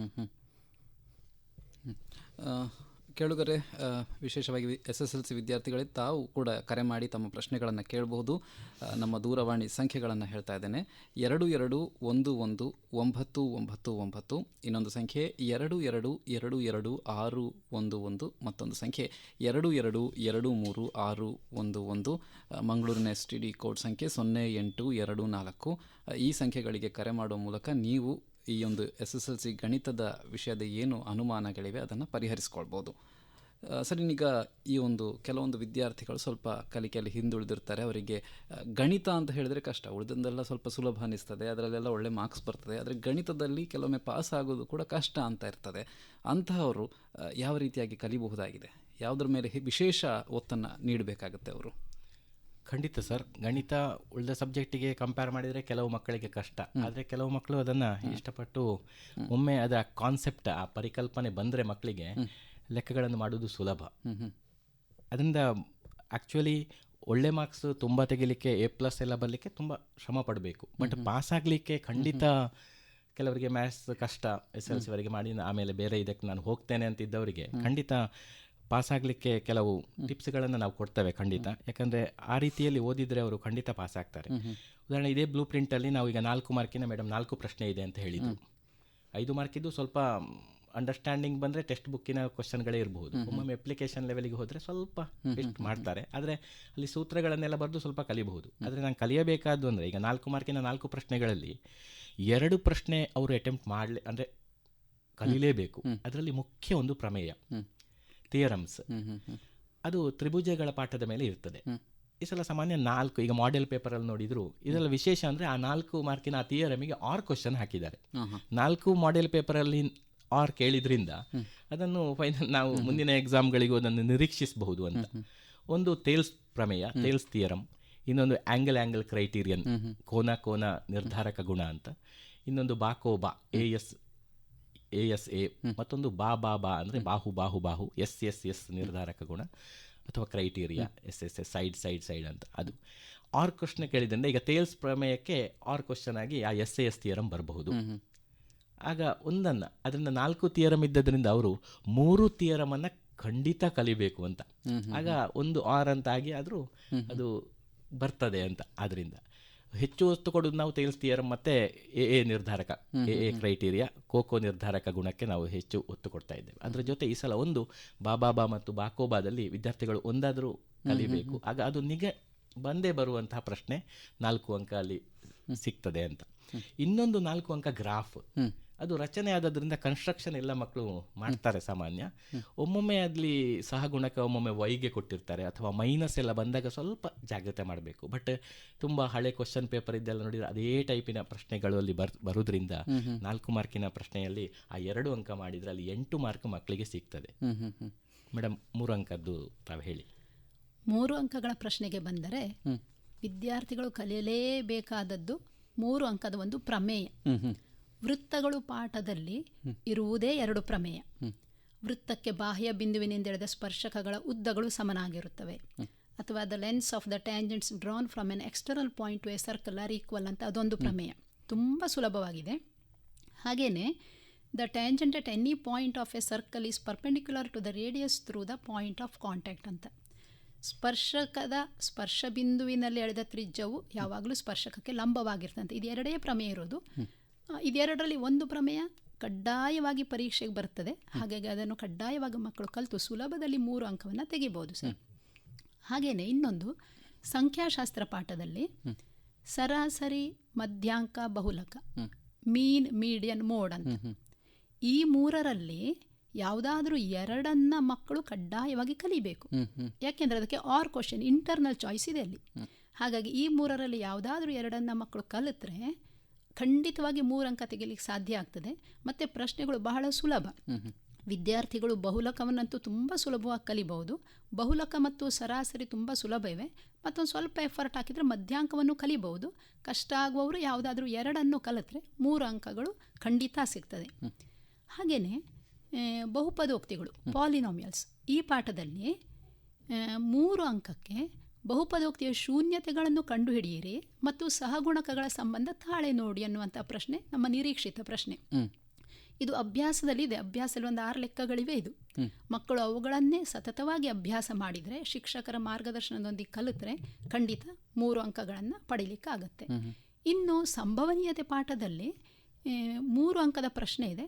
ಕೆಲವೊಮ್ಮೆ ತುಂಬ ಸುಲಭದ ಪ್ರಶ್ನೆಯೂ ಬರುವ ಸಾಧ್ಯತೆ ಇದೆ. ಹಾಗಾಗಿ ಸ್ವಲ್ಪ ಏನಾದರೂ ಕಷ್ಟದ ಪ್ರಶ್ನೆ ಬಂದರೂ ಅಲ್ಲಿ ಸಂಭವನೀಯತೆಯ ಸೂತ್ರ P(E) = N(E) / N(S) ಸೂತ್ರವನ್ನು ಬರೆದ್ರೂ ಕೂಡ ಮಾರ್ಕ್ ಸಿಗ್ತದೆ. ಹಾಗಾಗಿ ಸುಲಭದಲ್ಲಿ ಮಕ್ಕಳು 3 ಅಂಕದ ಪ್ರಶ್ನೆಯಲ್ಲಿ 9 ರಿಂದ 10 ಅಂಕಗಳನ್ನು ಕಡ್ಡಾಯವಾಗಿ ತೆಗೆದುಕೊಳ್ಬಹುದು. ಈಗ ಅಂಥ ವಿದ್ಯಾರ್ಥಿಗಳು ಒಂದು ಟಾರ್ಗೆಟ್ ಎಷ್ಟು ಇಟ್ಕೋಬೇಕಾಗತ್ತೆ? ಸಾಮಾನ್ಯವಾಗಿ ಮಕ್ಕಳು 80 ಅಂಕದಲ್ಲಿ 40 ಅಥವಾ 35 ಮಾರ್ಕನ್ನು ಟಾರ್ಗೆಟ್ ಆಗಿ ಇಟ್ಟುಕೊಂಡ್ರೆ ಕೆಲವೊಮ್ಮೆ ನಾವು ನಿರೀಕ್ಷಿಸಿದಷ್ಟು ಅಂಕಗಳು ಬರೋದಿಲ್ಲ. ಕೆಲವೊಮ್ಮೆ ನಾವು ಸರಿ ಅಂದ್ಕೊಂಡದ್ದು ತಪ್ಪಾಗಿರ್ತದೆ. ಹಾಗಾಗಿ ಮಕ್ಕಳು 35 ರಿಂದ 40ಕ್ಕೆ ಟಾರ್ಗೆಟ್ ಇಟ್ಕೊಂಡ್ರೆ ಅವರು 28 ರಿಂದ 30 ಮಾರ್ಕನ್ನು ಖಂಡಿತ ಪಡಿಬಹುದು. ಹಾಗಾಗಿ ಟಾರ್ಗೆಟ್ 40 ಅನ್ನೋದನ್ನು ಮಕ್ಕಳು ತಿಳ್ಕೋಬೇಕು. ಇನ್ನು ಈಗ ಚಾಪ್ಟರ್ ವೈಸ್ ಬರೋದಾದರೆ ಯಾವೆಲ್ಲ ಚಾಪ್ಟರ್ಗಳಿರ್ತವೆ? ಮತ್ತೆ ಹೌದು, ಇನ್ನೊಂದು 2 ಮಾರ್ಕಿದ್ದು ಹೇಳ್ಬೋದು. 2 ಮಾರ್ಕಿನ 8 ಪ್ರಶ್ನೆಗಳಿರ್ತವೆ. ಅದರಲ್ಲಿ 2 ಕ್ವಶನ್ಗಳಿಗೆ ಚಾಯ್ಸ್ ಇರ್ತದೆ. ಬಟ್ ಇದರಲ್ಲಿ ಒಂದು ವರ್ಜಿಸುವ ವಿಧಾನ, ಎಲಿಮಿನೇಷನ್ ಮೆಥಡ್ ಅಂತ ಒಂದಿದೆ. ಅದು 2 ಮಾರ್ಕಿಗೆ ಸಾಮಾನ್ಯ ಮಾಡಬಹುದು. ಅಂದ್ರೆ ಗ್ರಾಫ್ ಏನ್ ಮಾಡ್ತಾರೆ ಅಂದ್ರೆ ಅದೇ ಲೆಕ್ಕವನ್ನು ಅವನು ಇಲ್ಲಿ ಬಿಡಿಸೋದು. 2 ವಿಧಾನ ಇದೆ ಬೇರೆ ಬುಕ್ಕಲ್ಲಿ, ಬಟ್ ಅಂತ ಪರ್ಟಿಕ್ಯುಲರ್ ವಿಧಾನ ಕೇಳೋದಿಲ್ಲ. ಕೇಳಿದ್ರೆ ಇದೆ ವರ್ಜಿಸುವ ವಿಧಾನ, ಎಲಿಮಿನೇಷನ್ ಮೆಥಡ್ ಕೇಳ್ತಾರೆ. ಅಥವಾ ಯಾವುದಾದ್ರು ಒಂದು ವಿಧಾನದಿಂದ ಸೂಕ್ತವಾದ ವಿಧಾನದಿಂದ ಮಾಡಿ ಅಂತ ಹೇಳ್ತಾರೆ. ಆಗ ಅದೇ ವಿಧಾನವನ್ನು ಅವನು ಯೂಸ್ ಮಾಡಬಹುದು. ಅಲ್ಲಿ ಸ್ವಲ್ಪ ಪ್ಲಸ್ ಮೈನಸ್ ಇರುವಾಗ ಅದು ಕ್ಯಾನ್ಸಲ್ ಆಗ್ತದೆ. 2 ಪ್ಲಸ್ಗಳಿದ್ರೆ ಅವನು 2ನೇ ಇದ್ರೆ ಚಿಹ್ನೆ ಚೇಂಜ್ ಮಾಡಬೇಕು, ಆಗ ಅವನು ಕಳಿಬೇಕಾಗ್ತದೆ. ಇದನ್ನು ಸ್ವಂತ ತುಂಬ ಲೆಕ್ಕಗಳನ್ನು ಮಾಡಿದರೆ ಅವನು ಇದರಲ್ಲಿ ಸಕ್ಸಸ್ ಆಗ್ತಾನೆ. ಇದು ಒಂದು ಈಸಿ ಪ್ರಶ್ನೆ ಅಂತ. ಮತ್ತೊಂದು ಸಮಾಂತರ ಶ್ರೇಣಿ ಅರಿಥಮೆಟಿಕ್ ಪ್ರೋಗ್ರೆಷನ್ಗೆ ಬಂದರೆ AN ಮತ್ತು SN ಅಂತ ಒಂದು 2 ಸೂತ್ರ ಇದೆ. ಆರ್ ಕ್ವಶನ್ ಬರಬಹುದು ಅಂತ ಒಂದು ನಿರೀಕ್ಷೆ. ಒಮ್ಮೊಮ್ಮೆ ಆ 2 ಸೂತ್ರಗಳ ಮೇಲೆ ಇರುವಂಥ ಲೆಕ್ಕಗಳಿವೆ ಮಾಡೆಲ್ ಪೇಪರಲ್ಲಿ. ಒಮ್ಮೊಮ್ಮೆ ನೇರ SN ಸೂತ್ರವು ಕೇಳಿಬಿಡ್ತಾನೆ, ಆಗ ಅದನ್ನು ಸುಲಭವಾಗಿ ಮಾಡಬಹುದು. ಇನ್ನೊಂದು ವಾಸ್ತವ ಸಂಖ್ಯೆ ರಿಯಲ್ ನಂಬರ್ಸಲ್ಲಿ ಅಭಾಗಲಬ್ಧ ಸಂಖ್ಯೆ ಎಂದು ಸಾಧಿಸಿ ಅಂತ ಒಂದು ಲೆಕ್ಕ. ಹೆಚ್ಚಿನ ಅದು ಈಸಿ ಇದೆ. ಅಂದರೆ ಬರೆಯುವ ಮೆಥಡ್ ಒಂದೇ, ಸಂಖ್ಯೆಗಳು ಮಾತ್ರ ಚೇಂಜ್ ಆಗ್ತವೆ. ಒಂದನ್ನು ಕಲ್ತ್ರೆ ಇನ್ನೊಂದಕ್ಕೆ ಅದನ್ನು ಸೆಟ್ ಮಾಡಲಿಕ್ಕೆ ಆಗ್ತದೆ ಮಕ್ಕಳಿಗೆ. ಆ ರೀತಿ ಕಲ್ತ್ರೆ ಆ 2 ಮಾರ್ಕ್ ತೆಗಿಬಹುದು. ಇನ್ನೊಂದು ವರ್ಗ ಸಮೀಕರಣಕ್ಕೆ ಬಂದರೆ ಡಿಸ್ಕ್ರಿಮಿನೆಂಟ್, ಶೋಧಕ ಅಥವಾ ನೇಚರ್ ಆಫ್ ರೂಟ್ಸ್, ಮೂಲಗಳ ಸ್ವಭಾವ ಅಂತ ಇದೆ. ಅಲ್ಲಿ ಒಂದು 2 ಮಾರ್ಕ್ ಬರುವಂಥ ಸಾಧ್ಯತೆ ಇದೆ. ಅಥವಾ ಅಲ್ಲಿ ಅಪವರ್ತನ ವಿಧಾನದಿಂದ ಬಿಡಿಸುವುದು ಅಂತೂ ಬರಬಹುದು. ಅದು ಇನ್ನೊಂದು ಬಹುಪದೋಕ್ತಿ ಪಾಲಿನಾಮಿಯಲ್ಸಿಗೆ ಫೈಂಡ್ ದ ಝೀರೋಸ್, ಶೂನ್ಯತೆಗಳನ್ನು ಕಂಡುಹಿಡಿಯಿರಿ, ಒಂದೇ ತರಹದ ಲೆಕ್ಕ ಅದು. ಅದರಿಂದ ಅದನ್ನು ಕಲ್ತುಕೊಂಡ್ರೆ ಅಲ್ಲಿಯೂ ಮಾರ್ಕ್ ಬರುವ ಸಾಧ್ಯತೆ ಇರ್ತದೆ. ಅದನ್ನೊಂದು 8 ಪ್ರಶ್ನೆಯಲ್ಲಿ ಒಂದು 4 ಪ್ರಶ್ನೆಯನ್ನು ನಾನು ಮಾಡಲೇಬೇಕು. ಆಗ 4 8 ಮಾರ್ಕ್ ಅವನಿಗೆ ಅಲ್ಲೂ ಬರ್ತದೆ. 4 ಮಾರ್ಕಿನ 2 ಪ್ರಶ್ನೆ, 3 ಮಾರ್ಕಿನ ಮೇಡಮ್ ಹೇಳಿದ ಹಾಗೆ 3 ಪ್ರಶ್ನೆ ಮಾಡಿದ್ರು 9 8 17 ಆಯಿತು. 2 ಮಾರ್ಕಿನ 8 ಮಾಡಿದ್ರು 18 8 26 ಆಯಿತು. ಆಮೇಲೆ 1 ಮಾರ್ಕಿನ ಮಲ್ಟಿಪಲ್ ಚಾಯ್ಸ್ 8 ಇರ್ತದೆ, 1 ಮಾರ್ಕಿದು 8 ಇರ್ತದೆ. ಅದರಲ್ಲಿ ಒಂದು 5-6 ಮಾರ್ಕು ಖಂಡಿತ ಮಕ್ಕಳಿಗೆ ಬಂದು ಬರ್ತದೆ. ಸುಲಭದಲ್ಲಿ ನಾಲೆಜ್ ಲೆವೆಲ್ ಪ್ರಶ್ನೆ ಅಂತ ಇರ್ತದೆ. ಅದನ್ನು ಮಾಡಿದರೆ ನಮ್ಮ 30-35 ಅಂಕ ಪಡೆಯುವುದು ದೊಡ್ಡ ವಿಷಯವಲ್ಲ ಅಂತ. ಈಗ ಆಗಲೇ ಹೇಳಿದಾಗೆ ಕೆಲವರಿಗೆ ಇಷ್ಟ, ಕೆಲವರಿಗೆ ಕಷ್ಟ ಅಂತ ಹೇಳಿ. ಈಗ ಕಷ್ಟ ಆದರೂ ಕೂಡ ಎಷ್ಟೋ ಬಾರಿ ಸ್ಕೋರಿಂಗ್ ಸಬ್ಜೆಕ್ಟ್ ಅಂತ ಹೇಳಿದರೆ ಮ್ಯಾಥಮೆಟಿಕ್ಸ್ ಅಂತ ಹೇಳ್ಬೋದು. 100ಕ್ಕೆ 100 ತೆಗಿಲಿಕ್ಕೆ ಸಾಧ್ಯತೆ ಇರುವಂಥದ್ದು ಅಂತ ಹೇಳಿ. ಸೊ ಇಂಥ ಸಂದರ್ಭದಲ್ಲಿ ಎಷ್ಟೋ ಮಂದಿ ವಿದ್ಯಾರ್ಥಿಗಳು ಏನು ಮಾಡ್ತಾರೆ, 98 99 ಇಷ್ಟು ಗಳಿಸ್ಬಿಡ್ತಾರೆ, 100ಗೆ ಹೋಗೋದಿಲ್ಲ. ಅವರು ಯಾವ ಮಿಸ್ಟೇಕನ್ನು ಮಾಡಿರ್ತಾರೆ, ಯಾವೆಲ್ಲ ಮಿಸ್ಟೇಕ್ಗಳಿಂದ ಅವರಿಗೆ ಅಂಕಗಳನ್ನು ಕಳೀತಾರೆ ಅವರು? ಸರ್ ಅದೇ ಒಮ್ಮೊಮ್ಮೆ ದೊಡ್ಡ ಲೆಕ್ಕಗಳನ್ನು ನಮಗೆ ಆಶ್ಚರ್ಯ ಆಗ್ತದೆ. ಒಮ್ಮೊಮ್ಮೆ ಬೇರೆ ವಿಧಾನದಿಂದೆಲ್ಲ ನಾವು ವ್ಯಾಲ್ಯೂಯೇಷನ್ಗೆ ಹೋದಾಗಲೂ ನೋಡ್ತೇವೆ, ಒಳ್ಳೊಳ್ಳೆ ಲೆಕ್ಕಗಳು ಬೇರೆ ಬೇರೆ ವಿಧಾನದಿಂದ ಮಾಡಿರ್ತಾರೆ. ಆದರೆ ಈ ಚಿಕ್ಕ ಒಂದು ಮಾರ್ಕಲ್ಲೇ ಎಕ್ಸಾಂಪಲ್ ಹೇಳಿದಾರೆ, ಒಂದು ಘಾತಾಂಕ ಬರುವಾಗ ನೆನಪಾಗ್ತದೆ, ಒಂದು A⁴ ಅಥವಾ ಯಾವುದರೇ ಒಂದು 5ರ ಘಾತ 0 ಅಂತಿದ್ರೆ ಅದಕ್ಕೆ ಏನೋ ಗೊತ್ತಿರ್ತದೆ, ಯಾವುದರ ಘಾತ 0 1, ಆದರೆ 0 ಅಂತ ಬರ್ದಿರ್ತದೆ. ಇಂಥ ಚಿಕ್ಕ ಮಿಸ್ಟೇಕ್ಗಳನ್ನು ಮಾಡ್ತಾರೆ. ಮತ್ತು ನಮ್ಮ ಬೇಸ್ ಕರೆಕ್ಟ್ ಏನಂದರೆ ಮೂಲಭೂತ ಕ್ರಿಯೆಗಳೇ, ಪ್ಲಸ್ ಮೈನಸ್ ಇಂಟು ಡಿವೈಡ್, ಕೂಡಿಸುವಾಗಲೂ ಅದು ಆ ಸ್ಥಾನ ಬೆಲೆಗಳನ್ನು ನೋಡ್ಕೊಳ್ಳೋದು, ಅದೆಲ್ಲ ಸ್ವಲ್ಪ ಬೇಸ್ ಸರಿ ಸಿಗದಿದ್ದರೆ ಇಂಥ ತಪ್ಪುಗಳನ್ನು ಕೆಲವು ಮಾಡ್ತಾರೆ. ಅದರಿಂದ ಪ್ರಾಕ್ಟೀಸ್ ಮೇಕ್ಸ್ ಮ್ಯಾನ್ ಪರ್ಫೆಕ್ಟ್. ಸ್ವಲ್ಪ ಬರೆದು ಕಲಿಬೇಕಾಗ್ತದೆ, ಸುಮ್ಮನೆ ಓದಿದರೆ ಮ್ಯಾಥ್ಸ್ ಆಗೋದಿಲ್ಲ. ಎಷ್ಟು ಕಾನ್ಫಿಡೆನ್ಸ್ ಇದ್ದರೂ ಒಮ್ಮೆ ಆ ಲೆಕ್ಕವನ್ನು ಬರೆದು ಕಲ್ತ್ರೆ ಅವನು ಅದನ್ನು ಪ್ರಾಕ್ಟೀಸ್ ಮಾಡಿದರೆ ಖಂಡಿತ ಇದರಿಂದ ಮೇಲೆ ಬರಬಹುದು ಅಂತ ನನ್ನೊಂದು ಅಭಿಪ್ರಾಯ. ಈಗ ಸಾಮಾನ್ಯವಾಗಿ ಈ ಭಾಷಾ ವಿಷಯಗಳೇನಿರುತ್ತೆ ಅಲ್ಲಿ ಹ್ಯಾಂಡ್ ರೈಟಿಂಗ್ ಮುಖ್ಯ ಆಗುತ್ತೆ ಅಂತ ಹೇಳ್ತಾರೆ. ಇಲ್ಲಿ ಅವರ ಒಂದು ನೀಟ್ನೆಸ್ ಎಷ್ಟು ಮ್ಯಾಟರ್ ಆಗ್ತದೆ ಸರ್? ಖಂಡಿತ ಇಲ್ಲಿಯೂ ನೀಟ್ನೆಸ್ ಬೇಕು. ಅಂದರೆ ಸ್ಟೆಪ್ ವೈಸ್ ಅಂದರೆ ಸ್ವಲ್ಪ ಅವನಿಗೆ ಅಂದರೆ ಬರೆಯುವಾಗ ಪೇಪರ್ ಕೊಡ್ತಾರೆ, ಆದ್ದರಿಂದ ದೂರನೇ ಬರೀರಿ ಅಂತ ನಾನು ಹೇಳೋದು. ಮತ್ತು ಎಕ್ಸಾಮ್ ಬರೆಯೋದು ಕೂಡ ಒಂದು ಸ್ಕಿಲ್. ಯಾಕಂದರೆ ಕೆಲವರಿಗೆ ಟೈಮ್ ಸಾಕಾಗೋದಿಲ್ಲ ಅಂತಂದೆಲ್ಲ ಹೇಳ್ತಾರೆ. ಆದ್ದರಿಂದ ನಾವೀಗ ಯಾವುದು ಪ್ಯಾಕೇಜ್ ಒಂದು ಪಾಸಿಂಗ್ ಅಂತ ಹೇಳ್ತಾ ಇದ್ದೇವೆ, ಅದು ಮಾಡಲೇಬೇಕು. ಅವನು ಕ್ವಶ್ಚನ್ ನಂಬರ್ ಹಾಕಿ ಅದನ್ನೇ ಸ್ಟಾರ್ಟ್ ಮಾಡಬಹುದು, ಏನೂ ಸಮಸ್ಯೆ ಇಲ್ಲ. ವ್ಯಾಲ್ಯೂಯೇಷನ್ ಮಾಡುವಾಗ ಅದನ್ನು ಕನ್ಸಿಡರ್ ಮಾಡ್ತೇವೆ, ಬಟ್ ಕ್ವಶ್ಚನ್ ನಂಬರ್ ಕರೆಕ್ಟ್ ಹಾಕಬೇಕು. ಅವನಿಗೀಗ ಥಿಯರಮ್ ಮತ್ತೆ ಒಂದು ಬೇರೆ ಕ್ವಶ್ಚನ್ ನೋಡುವಾಗ ಅದನ್ನು ಮರ್ತು ಹೋಗ್ತದೆ ಅಂತಿದ್ರೆ ಅವನಿಗೆ ಫಸ್ಟಿಗೆ ಅವನು ಆ ಥಿಯರಮ್ ಬರೆದು ಬಿಡಲಿ, ಆಗ ಅವನಿಗೆ ಒಂದು 4 ಮಾರ್ಕ್ ಬಂತು ಅಂತ ಖುಷಿ ಇರ್ತದೆ. ಆಮೇಲೆ ಅವನಿಗೆ ಒಂದು ಗ್ರಾಫ್ ಮಾಡಬೇಕಂತಿರ್ತದೆ, ಗ್ರಾಫು ಕೊನೆಯ ಪೇಜಲ್ಲಿ ಇರ್ತದೆ, ಅಲ್ಲೇ ಮಾಡಬೇಕಾಗ್ತದೆ. ಅಲ್ಲಿ ಮಾಡಿದರೆ ಆಯಿತು. ಅದರಿಂದ ಅವನಿಗೆ ಬೇಕಾದ್ದನ್ನು ಆಯ್ಕೆ ಮಾಡಿಕೊಂಡ್ರೆ, ಅಥವಾ ಒಂದು ಪ್ರಶ್ನೆ ನೋಡುವಾಗ ಕೆಲವರಿಗೆ ಟೆನ್ಷನ್ ಆಗ್ತದೆ, ಒಂದಂದರೆ ಒಂದು 16 ಮಾರ್ಕಿನ ಅಪ್ಲಿಕೇಶನ್ ಲೆವೆಲ್ ಅಂತ ಇರ್ತದೆ.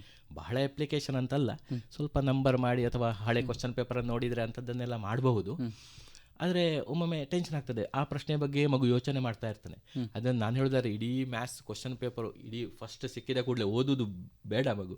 ಅವನ ಎಲ್ಲಿರ್ತದೆ ಸಾಮಾನ್ಯ ಥಿಯರಮ್ 4 ಮಾರ್ಕ್ ಇದರಲ್ಲಿ ಇರ್ತದೆ, ಅದನ್ನು ಹುಡುಕಿ ಯಾವ ಥಿಯರಮ್ ಬಂದಿದೆ ಅಂತ ಹೇಳಿ ಅದನ್ನು ಬರೆದು ಹಾಕಿದರೆ 4 ಮಾರ್ಕ್ ಬಂತು. ಗ್ರಾಫ್ ಮಾಡಿದೆ 4, 8 ಬಂತು. ಇನ್ನು ವರ್ಜಿಸುವ ವಿಧಾನ ಎಲಿಮಿನೇಷನ್ ಮೆಥಡ್ ಮಾಡಿದೆ 2 ಮಾರ್ಕ್ ಬಂತು. ಆ ಥರ ಈಸಿ ಅಲ್ಲಿ ಹೋಗಿ ಮತ್ತೆ ಕೊನೆಗೆ ಅವನು ಮಲ್ಟಿಪಲ್ ಚಾಯ್ಸಿಗೂ ಫಸ್ಟಿಗೆ ಬರುವುದು ಬೇಡ, ಒಂದು 11 ಗಂಟೆವರೆಗೆ ಹೀಗೆ ಬರೆದು ಮತ್ತೆ ಮಲ್ಟಿಪಲ್ ಚಾಯ್ಸಿಗೆ ಬಂದರೂ ಸಕ್ಸಸ್ ಆಗಬಹುದು ಅಂತ ನನ್ನೊಂದು ಅಭಿಪ್ರಾಯ. ಸರ್, ಈಗ ಇನ್ನು ಈ ಒಂದು ಚಾಪ್ಟರ್ ವೈಸ್ ಮಾತಾಡೋದಾದರೆ ಎಷ್ಟು ಚಾಪ್ಟರ್ಗಳಿವೆ ಮತ್ತು ಪ್ರತಿಯೊಂದು ಚಾಪ್ಟರ್ನ ಒಂದು ಪ್ರಾಮುಖ್ಯತೆ ಬಗ್ಗೆ ಮಾತಾಡೋದಾದರೆ? ಒಟ್ಟಿಗೆ 14 ಅಧ್ಯಾಯಗಳಿವೆ. ಈಗ ಬ್ಲೂ ಪ್ರಿಂಟ್ ಪ್ರಕಾರ ನಾವು ಚಾಪ್ಟರ್ ವೈಸಾಗಿ ಹೋಗೋದಾದರೆ ಮೊದಲಿಗೆ ವಾಸ್ತವ ಸಂಖ್ಯೆಗಳು. ಒಂದು ಕರೆ ಇದೆ, ಮೊದಲು ಅದನ್ನು ಸ್ವೀಕರಿಸಿಬಿಡೋಣ. ಹಲೋ ಹಲೋ, ನಮಸ್ತೆ ಸರ್. ನಮಸ್ತೆ, ನಿಮ್ಮ ಹೆಸರು? ಸುಜಾನ್ ಮಾತಾಡುದು. ಎಲ್ಲಿಂದ?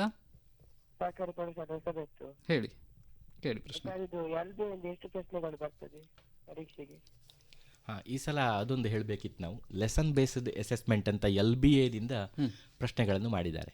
LBA ಅಂದರೆ ಲೆಸನಿನ ಪ್ರತಿ ಕಾನ್ಸೆಪ್ಟ್ ಮೇಲೆ ಅಲ್ಲಿ ಕ್ವಶನ್ಗಳನ್ನು ತೆಗೆದಿದ್ದಾರೆ, ಅಥವಾ ಓಲ್ಡ್ ಮಾಡೆಲ್ ಕ್ವಶನ್ ಪೇಪರ್ ಇದ್ದು ಅದರಲ್ಲಿ ತುಂಬ ಪ್ರಶ್ನೆಗಳನ್ನು ಹಾಕಿದ್ದಾರೆ.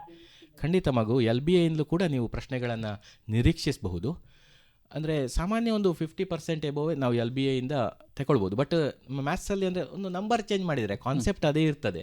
ಈಗ ವರ್ಜಿಸುವ ವಿಧಾನ ಅಂತ ಹೇಳಿದೆ, ತುಂಬ ಪ್ರಶ್ನೆಗಳಿರ್ತವೆ, ಅದೇ ಪ್ರಶ್ನೆ ಬರ್ತದೆ ಅಂತ ನಾವು ಅಂದರೆ ಹಾಗೆ ಅಂದರೆ ಪ್ರಮೇಯ ಇದನ್ನೆಲ್ಲ ಚೇಂಜ್ ಮಾಡಲಿಕ್ಕೆ ಆಗೋದಿಲ್ಲ, ಅದೇ ಪ್ರಶ್ನೆ ಬರ್ತದೆ. ಬಟ್ ಇಂಥ ಪ್ರಶ್ನೆಗಳನ್ನು ಅಲ್ಲಿ ಕಾನ್ಸೆಪ್ಟ್ ಅದೆಲ್ಲ ಕವರ್ ಆಗಿದೆ. ಅದರಿಂದ ಲೆಸನ್ ಬೇಸ್ಡ್ ಅಸೆಸ್ಮೆಂಟಲ್ಲೂ ನೀವು 50% ಅದನ್ನು ನಿರೀಕ್ಷಿಸಬಹುದು ಅಂತ ನಾನು ಹೇಳ್ತೇನೆ. Thank you Sujan. ಮೇಡಮ್, ತಾವು ಹೇಳ್ತಿದ್ರಿ ಒಂದು ಫಸ್ಟ್ ಚಾಪ್ಟರಿಂದ ರಿಯಲ್ ನಂಬರ್ಸ್ ಈ ಚಾಪ್ಟರ್ ಬಗ್ಗೆ ಮಾತಾಡ್ತಾ ಇದ್ದೀವಿ. ಈ ಪಾಠದಿಂದ ಒಟ್ಟಿಗೆ 3 ಪ್ರಶ್ನೆ ಇರ್ತದೆ. 1 ಮಾರ್ಕಿನ 1 ಪ್ರಶ್ನೆ, ಹಾಗೆ 2 ಮಾರ್ಕಿನ 2 ಪ್ರಶ್ನೆ, ಈ ರೀತಿ ಇರ್ತದೆ. 1 ಮಾರ್ಕಿಗೆ ತುಂಬ ಸರಳವಾದಂತಹ ಪ್ರಶ್ನೆಯೇ ಇರ್ತದೆ. ಎಕ್ಸಾಂಪಲ್ ಹೇಳೋದಾದರೆ 3 ಮತ್ತು 5ರ ಮಾಸ ಅಥವಾ ಲಾಸವು ಕೇಳ್ಬೋದು. ಸಣ್ಣ ಸಣ್ಣ ಸಂಖ್ಯೆಯನ್ನು ಕೇಳ್ತಾರೆ. ಇನ್ನು ಕೆಲವು ಸಂಯುಕ್ತ ಸಂಖ್ಯೆಗಳನ್ನು ಕೊಟ್ಟು ಅದನ್ನು ಅವಿಭಾಜ್ಯ ಅಪವರ್ತನಗಳ ಗುಣಲಬ್ಧವಾಗಿ ವ್ಯಕ್ತಪಡಿಸಿ, for example express 120 as the product of prime factors ಅಂತ ಕೇಳ್ಬೋದು. ಹೀಗೆ ಬೇರೆ ಬೇರೆ ನಂಬರ್ಸ್ ಕೊಡ್ಬೋದು. ಅಥವಾ ಅತಿ ಚಿಕ್ಕ ಅವಿಭಾಜ್ಯ ಸಂಖ್ಯೆ, ಅತಿ ಚಿಕ್ಕ ಸಂಯುಕ್ತ ಸಂಖ್ಯೆ, ಇವುಗಳ ಮಾಸ ಎಷ್ಟು, ಲಾಸ ಎಷ್ಟು, ಈ ರೀತಿ ಕೇಳ್ಬೋದು. ಅಥವಾ ಅಲ್ಲಿ ಒಂದು ಥೇರಮ್ ಇದೆ, ಸ್ಟೇಟ್ಮೆಂಟ್ ಮಾತ್ರ, state the fundamental theorem of arithmetic, ಅಂಕಗಣಿತದ ಮೂಲ ಪ್ರಮೇಯವನ್ನು ನಿರೂಪಿಸಿ ಅಂತ ಕೇಳ್ಬೋದು. ಇನ್ನು ಮಾಸ ಲಾಸಗಳ ನಡುವಿನ ಸಂಬಂಧದ ಕುರಿತಾಗಿ, ಫಾರ್ ಎಕ್ಸಾಂಪಲ್ 72 ಮತ್ತು 120ರ ಮಾಸ 24, ಆದರೆ ಅವುಗಳ ಲಾಸ ಎಷ್ಟು, ಈ ರೀತಿ ಚಿಕ್ಕ ಚಿಕ್ಕ ಪ್ರಶ್ನೆಗಳು 1 ಮಾರ್ಕಿಗೆ ಬರ್ತದೆ. ಮತ್ತು ಇನ್ನು 2 ಮಾರ್ಕಿನ ವಿಷಯಕ್ಕೆ ಹೋದರೆ, ಈಗಾಗಲೇ ಸರ್ ಇದರಲ್ಲಿ ಪಾಸ್ ಆಗಬೇಕಾದ್ರೆ ಕಲಿಯಲೇಬೇಕಾದ ವಿಷಯ ಹೇಳುವಾಗ ತಿಳಿಸ್ಕೊಟ್ಟಿದ್ದಾರೆ, ಅಭಾಗಲಬ್ಧೆಂದು ಸಾಧಿಸುವುದು. ಸಾಧಾರಣ 2 ಮಾರ್ಕಿಗಾದ ಕಾರಣ ದ್ವಿಪದೋಕ್ತಿಯನ್ನೇ ಕೇಳ್ತಾರೆ ಅನ್ನುವ ನಿರೀಕ್ಷೆ ನಮಗಿದೆ. 2 ಪ್ಲಸ್ ವರ್ಗಮೂಲ 5, 2 ಪ್ಲಸ್ ವರ್ಗಮೂಲ 3, ಇದೊಂದು ಅಭಾಗಲಬ್ಧೆಂದು ಸಾಧಿಸಿ, ಈ ರೀತಿ. ಇನ್ನು ಏಕಪದದ್ದು ಕೆಲವೊಮ್ಮೆ ಕೇಳ್ತಾರೆ. ಮಾದರಿ ಪ್ರಶ್ನೆ ಪತ್ರಿಕೆಯಲ್ಲಿ 4 ಪ್ರಶ್ನೆ ಪತ್ರಿಕೆಗಳಲ್ಲಿ 1 ಕ್ವಶನ್ ಪೇಪರಲ್ಲಿ ಕೇಳಿದ್ದಾರೆ, ವರ್ಗಮೂಲ 5 ಅಭಾಗಲಬ್ಧೆಂದು ಸಾಧಿಸಿ ಅಂತ. ಆದರೆ ಅದು ಸ್ವಲ್ಪ ಲೆಂದಿ ಇರೋದ್ರಿಂದ ಅದನ್ನು ಕೇಳಿದರೆ 3 ಅಂಕ ಕೊಡಬೇಕಾಗ್ಬೋದು. ಆದರೆ ಬ್ಲೂ ಪ್ರಿಂಟ್ ಪ್ರಕಾರ ಇದರಲ್ಲಿ 2 ಅಂಕಕ್ಕೆ ಆದ್ಯತೆ ಇರೋದ್ರಿಂದ ಸಾಧಾರಣವಾಗಿ ದ್ವಿಪದೋಕ್ತಿಗಳನ್ನೇ ಕೇಳುವಂಥ ಚಾನ್ಸಸ್ ಜಾಸ್ತಿ ಇದೆ. ಮಕ್ಕಳು ಅದನ್ನೇ ಹೆಚ್ಚಾಗಿ ಅಭ್ಯಾಸ ಮಾಡಬೇಕು. ಈಗ ಒಂದು ಕರೆ ಇದೆ. ಹಲೋ ಹಲೋ ಹಲೋ, ಸ್ವಲ್ಪ ರೇಡಿಯೋದಿಂದ ದೂರ ಬರ್ತೀರಾ? ಆಯ್ತಾಯ್ತು. ಹಲೋ ಹೇಳಿ, ಯಾರು ಮಾತಾಡ್ತಾ ಇದ್ದೀರಾ? ಹಲೋ, ನಮಸ್ತೆ, ಹೇಳಿ. ನಮಸ್ತೆ ಸರ್. ಅದು ಏನಂತ ಹೇಳಿದ್ರೆ, ಈಗ ಇದರಲ್ಲಿ ಸರ್ ಒಂದು ಕಾರ್ಡ್ಸ್ ಲೆಕ್ಕಗಳು ಅದು ಬರ್ಲಿಕ್ಕಿಲ್ಲ ಅಲ್ಲ ಸರ್, ಇಸ್ಪೆಟ್ ಕಾರ್ಡ್? ಅಂದರೆ ತುಂಬ ವರ್ಷಗಳಿಂದ ಅದು ಇಸ್ಪಿಟ್ ಕಾರ್ಡಿನ ಲೆಕ್ಕಗಳು ಸಾಮಾನ್ಯ ಬರ್ತಾ ಇಲ್ಲ. ಅಲ್ಲಿ ಸಾಮಾನ್ಯ ಅದೇ ಡೈಸ್, ದಾಳದ ಇದು ಕಾಯಿನ್ ಮತ್ತು ಸಂಖ್ಯಾ ಕಾರ್ಡ್ಗಳಿರುವಂಥ ಲೆಕ್ಕ ಅಥವಾ ಗೋಲಿಗಳು, ಚೆಂಡುಗಳು ಅಂಥ ಲೆಕ್ಕಗಳನ್ನು ನಿರೀಕ್ಷಿಸಬಹುದು. ಮತ್ತೆ ಇದು ಸ್ಟೆಪ್ ಡಿವಿಯೇಷನ್ ಮೆಥಡ್ ಕಲಿಸ್ಬೇಕಾ ಸರ್, ಅಥವಾ ಡೈರೆಕ್ಟ್ ಮೆಥಡ್ ಸಾಕಾ ಅಂತ ಹೇಳಿ ಮಕ್ಕಳಿಗೆ ಫಾಲೋ ಮಾಡಲಿಕ್ಕೆ? ಸ್ಟ್ಯಾಟಿಸ್ಟಿಕ್ಸಲ್ಲಿ ಡೈರೆಕ್ಟ್ ಮೆಥಡ್ ಸಾಕು ಅಂತ ಅನಿಸ್ತದೆ. ಯಾಕೆಂದರೆ ಈವರೆಗೆ ಕೂಡ ಯಾವುದೇ ಈ ಹಿಂದಿನ ಪರೀಕ್ಷೆಗಳಲ್ಲಿ ಸ್ಟೆಪ್ ಡಿವಿಯೇಷನ್ ಮೆಥಡಲ್ಲೇ ಮಾಡಿ ಅಂತ ಎಲ್ಲಿಯೂ ಕ್ವಶನ್ ಬಂದಿಲ್ಲ. ಮಕ್ಕಳಿಗೆ ನಾಲೆಜ್ ದೃಷ್ಟಿಯಿಂದ ನೀವು ಕಲಿಸ್ಬೋದು, ಆದರೆ ಎಕ್ಸಾಮ್ ದೃಷ್ಟಿಯಿಂದ ನೇರ ವಿಧಾನ ಡೈರೆಕ್ಟ್ ಮೆಥಡ್ ಹೇಳಿಕೊಟ್ರೆ ಸಾಕಾಗ್ತದೆ. ಆಯ್ತಾಯ್ತು. ಮತ್ತೆ ಸರ್ಕಲ್ಸ್ ಚಾಪ್ಟರ್ ಅಲ್ಲಿ ಮೇಡಮ್ ಅದು 12th 13th ಕ್ವಶನ್ಸ್ ಬರ್ತದಲ್ಲ, ಅದು ಲೆಂತಿ ಕ್ವಶನ್ಸ್, ಅಲ್ಲಿ ಎಷ್ಟು ವೇಟೇಜ್ ಅಂತ ಒಂದು ಬೇಕಿತ್ತು ಮೇಡಮ್. ಯಾವುದು 12th 13th ಅಂದರೆ? ಸರ್ಕಲ್ಸ್, ವೃತ್ತಗಳು. ವೃತ್ತಗಳು ಒಂದು ಪ್ರಮೇಯ ಫಿಕ್ಸ್ ಮೇಡಮ್. ಇನ್ನೊಂದಲ್ಲಿ 2 ಮಾರ್ಕಿನ ಪ್ರಶ್ನೆ, ಅದು ಎಕ್ಸಸೈಸಲ್ಲಿ ಅಂದರೆ ಆ್ಯಂಗಲ್ ಫೈಂಡ್ ಔಟ್ ಮಾಡೋದು, ಆ್ಯಂಗಲ್ ಬಿಟ್ವೀನ್ ದ ರೇಡಿಯಸ್ ಮತ್ತು ಆ್ಯಂಗಲ್ ಬಿಟ್ವೀನ್ ದ ಟ್ಯಾಂಜೆಂಟ್ಸ್, ಸ್ಪರ್ಶಕಗಳ ನಡುವಿನ ಕೋನ, ಮತ್ತು ಅಭ್ಯಾಸದ ಕೆಲವು ಪ್ರಶ್ನೆಗಳಿವೆಯಲ್ಲ, ಅದನ್ನು ಸ್ವಲ್ಪ ನೋಡ್ಕೊಳ್ಳಿ. LBA ಕ್ವಶನ್ಗಳನ್ನು ನೋಡ್ಕೊಳ್ಬಹುದು. ಮತ್ತೆ ಇನ್ನೊಂದು ಕ್ವಶನ್ ಏನಂದ್ರೆ ಸರ್, ಅದು ಟ್ರಿಗ್ನೋಮೆಟ್ರಿ ಅಲ್ಲ, ಏರಿಯಾ ರಿಲೇಟೆಡ್ ಅಲ್ಲಿ ಕಾಸ್ sin 120 ಡಿಗ್ರಿ ಅಂತ ಸಮ್ ಇದೆ. ಅದು ಸೆಕೆಂಡ್ ಇದು ತೆಗ್ದಿದಾರಲ್ಲ ಸರ್ ಎಕ್ಸರ್ಸೈಸ್ ಅದರಲ್ಲಿ. ಹೌದು, 120 ಡಿಗ್ರಿದು ಅದು ಬಂದರೆ ಸ್ವಲ್ಪ ಮಗು ಅಂದರೆ ಅದನ್ನು ವಿಭಾಗ ಮಾಡ್ಕೊಳ್ಬೇಕಾಗ್ತದೆ. ಅಥವಾ ನೀವೊಂದು ಅಲ್ಲಿ ಏರಿಯಾ ಆಫ್ ಟ್ರಯಾಂಗಲ್ ನೋಡಲಿಕ್ಕೆ ಹಾಫ್ r² sin θ ಅಂತ ಒಂದು ಫಾರ್ಮುಲಾ ಇದೆ, ಅದನ್ನು ಯೂಸ್ ಮಾಡಲಿಕ್ಕೆ ಸ್ವಲ್ಪ ಟಾಪರ್ಸ್ ಇದ್ದವರಿಗೆ ನೀವು ಹೇಳಬಹುದು. ಅದು ಟೆಕ್ಸ್ಟ್ ಬುಕ್ಕಲ್ಲೂ ಮೆನ್ಷನ್ ಮಾಡಲಿಲ್ಲ. ಹಾಫ್ r² sin θ ಹೇಳಿದೆ ನಾನು. ಹೌದು, ಅಲ್ಲಿ sin 120 ಅಂದರೆ ಅದು ಆ್ಯಕ್ಚುಲಿ ಸ್ವಲ್ಪ ಕಷ್ಟ ಆಗುತ್ತೆ, ಒಂದು ಟಾಪರ್ಸಿನವರಿಗೆ ಹೇಳಬಹುದು. ಹೌದೌದು, ಮಾಡಬಹುದು. ಅಥವಾ ಹೌದು, ಅಂದರೆ sin 60 ಆಗುತ್ತೆ ಅದು 120 ಡಿಗ್ರಿ ಅಂದರೆ. ಹೌದು, ಹಾಗೆ ಮಾಡಿ ಅದನ್ನು ಸಬ್ಸ್ಟಿಟ್ಯೂಷನ್ ಮಾಡಬಹುದು. ಮತ್ತು 60 ಡಿಗ್ರಿ ಬಂದರೆ ನೀವು √3a²/4 ಅದನ್ನು ಯೂಸ್ ಮಾಡ್ಬೋದು. ರೈಟ್ ಆ್ಯಂಗಲ್ ಟ್ರಯಾಂಗಲ್ ಬಂದರೆ ಹಾಫ್ ಇಂಟು ಬೇಸ್ ಇಂಟು ಹೈಟೇ ಯೂಸ್ ಮಾಡಿ. ಮತ್ತೇನಾದರೂ ಪ್ರಶ್ನೆಗಳಿದೆಯಾ? ಟ್ರಿಗ್ನೋಮೆಟ್ರಿ ವೇಟೇಜ್ ಎಷ್ಟು ಸರ್? ಟ್ರಿಗ್ನೋಮೆಟ್ರಿ ಅಪ್ಲಿಕೇಶನ್ ಬಿಟ್ಟು ಟ್ರಿಗ್ನೋಮೆಟ್ರಿ ಇಂಟ್ರೊಡಕ್ಷನಲ್ಲಿ 6 ಮಾರ್ಕ್ಸ್ ಕ್ವಶನ್ ಮೇಡಮ್. 1 ಮಾರ್ಕಿದು 1 ಪ್ರಶ್ನೆ ಬರ್ತದೆ, ಅದು ಈಸಿಯಾಗಿ ಮಾಡಬಹುದು ಮಗು.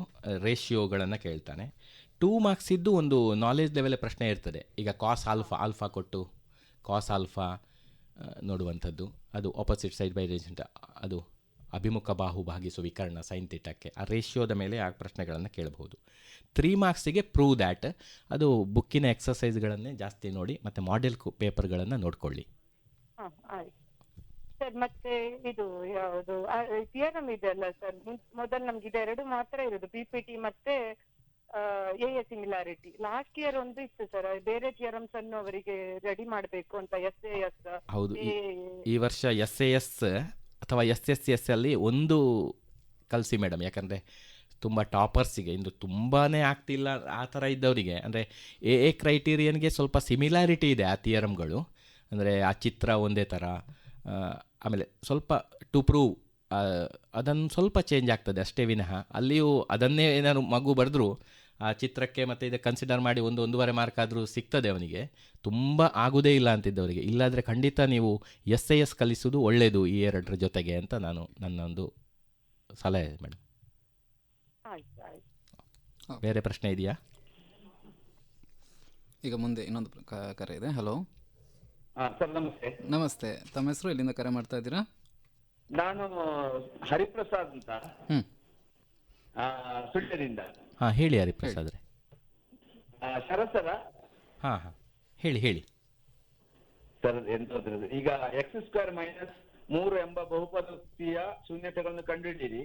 ಹಾಗೂ ಶೂನ್ಯತೆಗಳು ಮತ್ತು ಸಾಗುಗಳ ನಡುವಿನ ಸಂಬಂಧವನ್ನು ತಾಳೆ ನೋಡಿ ಅಂತ ಉಂಟು. ಅದರಲ್ಲಿ ನಾವು ಸೂತ್ರ ಉಪಯೋಗಿಸ್ತೇವೆ, a² - b² a + b - c ಸೂತ್ರ ಉಪಯೋಗಿಸ್ಕೊಂಡು ಮಾಡ್ತೇವೆ. ಅದರ ಬದಲು x² - 3 ಎಂಬ ಸಮ 0 ಹಾಕಿ ಮಾಡ್ಬೋದಲ್ಲ? ಮಾಡಬಹುದು. ಹಾಗೆ ಮಾಡಿದ್ರೆ ಮಾರ್ಕ್ ಕೊಡ್ತಾರಾ?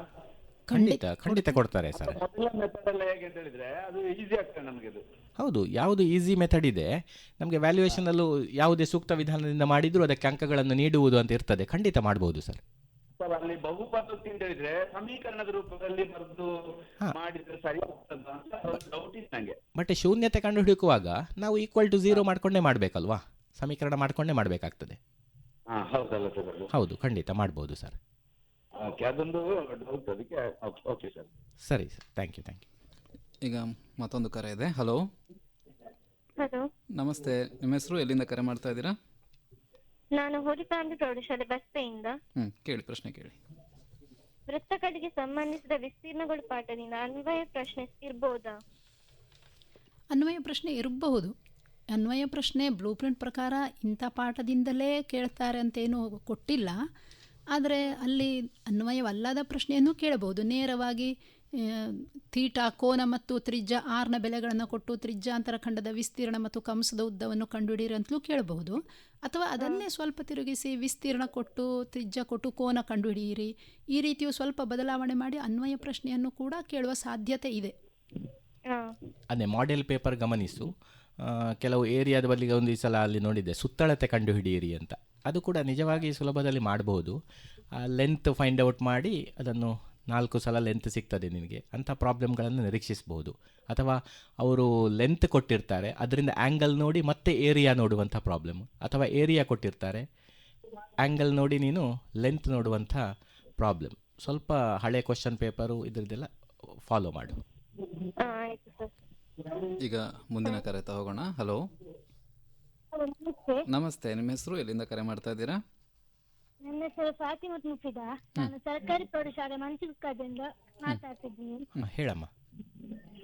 ಹಳೆ ಟೆಕ್ಸ್ಟ್ ಬುಕ್ ಇರೋದ ಇದು ಸೂತ್ರ ಅಲ್ಲಿ ಇರ್ತದಲ್ಲ, ಅದರ ಮೇಲೆ ಕ್ವಶನ್ ಬರ್ತದಾ? ಯಾವ್ದು ಹೇಳ್ತಿದ್ದಿ? ಕ್ವಾಡ್ರಾಟಿಕ್ ವರ್ಗ ಸಮೀಕರಣದ ಸೂತ್ರದ ಮೇಲೆ ಹೇಳ್ತಿದ್ಯಾ? ಅಲ್ಲ, ನಾವು ಸಮಾಂತರ ಶ್ರೇಣಿ ಪಾಠದಲ್ಲಿ.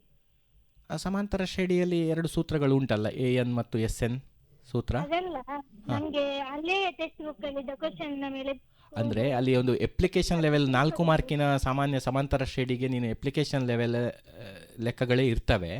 ಅಲ್ಲಿ ಈಗ ಉದಾಹರಣೆಗೆ 3 ನಂಬರ್ ಸಮಾಂತರ ಶ್ರೇಣಿಯ 3 ಪದಗಳಿವೆ ಅಥವಾ 4 ಪದಗಳಿವೆ ಅಂತ ಇದು ಮಾಡಿದರೆ ನೀನಲ್ಲಿ ಆ 3 ಪದಗಳನ್ನು A-D, A+D ಹಾಗೆ ತಗೊಳ್ಬೇಕಾಗ್ತದೆ, ಲೆಕ್ಕ ಸುಲಭ ಆಗ್ತದೆ. ಅಥವಾ 4 ಪದಗಳು ಕೊಟ್ಟಿದ್ದರೆ A-3D, A-D, A+D ಮತ್ತು A+3D ಆ ಥರವೇ ತಗೊಂಡ್ರೆ ಅದು ಕ್ಯಾನ್ಸಲ್ ಆಗಿ ಡಿ ನಿಮಗೆ ಸುಲಭವಾಗಿ ಸಿಗ್ತದೆ.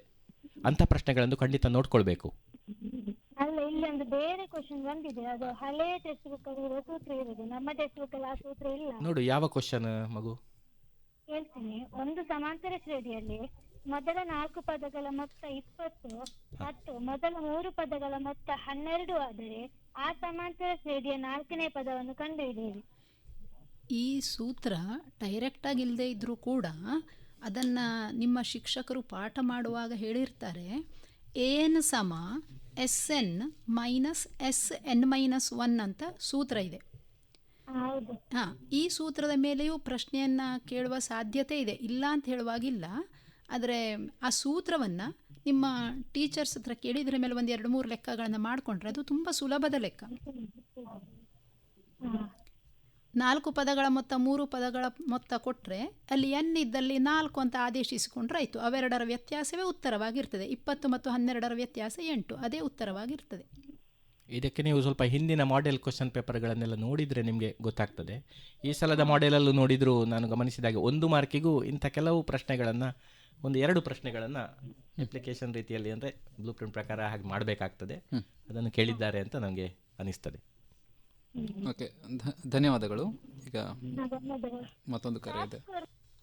ಹಲೋ, ನಮಸ್ತೆ. ಕೇಳಿ, ಪ್ರಶ್ನೆ ಕೇಳಿ. ಎಲ್ಲಿಂದ ಕರೆ ಮಾಡ್ತಾ ಇದ್ದೀರಾ? ಹಾಂ, ಕೇಳಿ. ಹೇಳಿ. ತೇಲ್ಸ್ ಪ್ರಮೇಯ.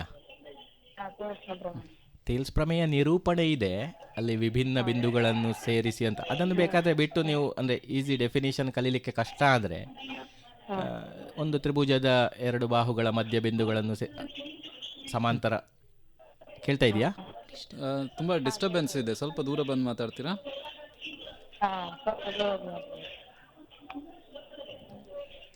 ಒಂದು ಬಾಹುವಿಗೆ ಸಮಾಂತರವಾಗಿ ಎಳೆದ ಸರಳ ರೇಖೆ. ಈಗ ಇದಕ್ಕೆ ಉತ್ತರವನ್ನ ಕೊಡ್ತಾರೆ, ತಾವು ರೇಡಿಯೋದಲ್ಲಿ ಕೇಳಿ.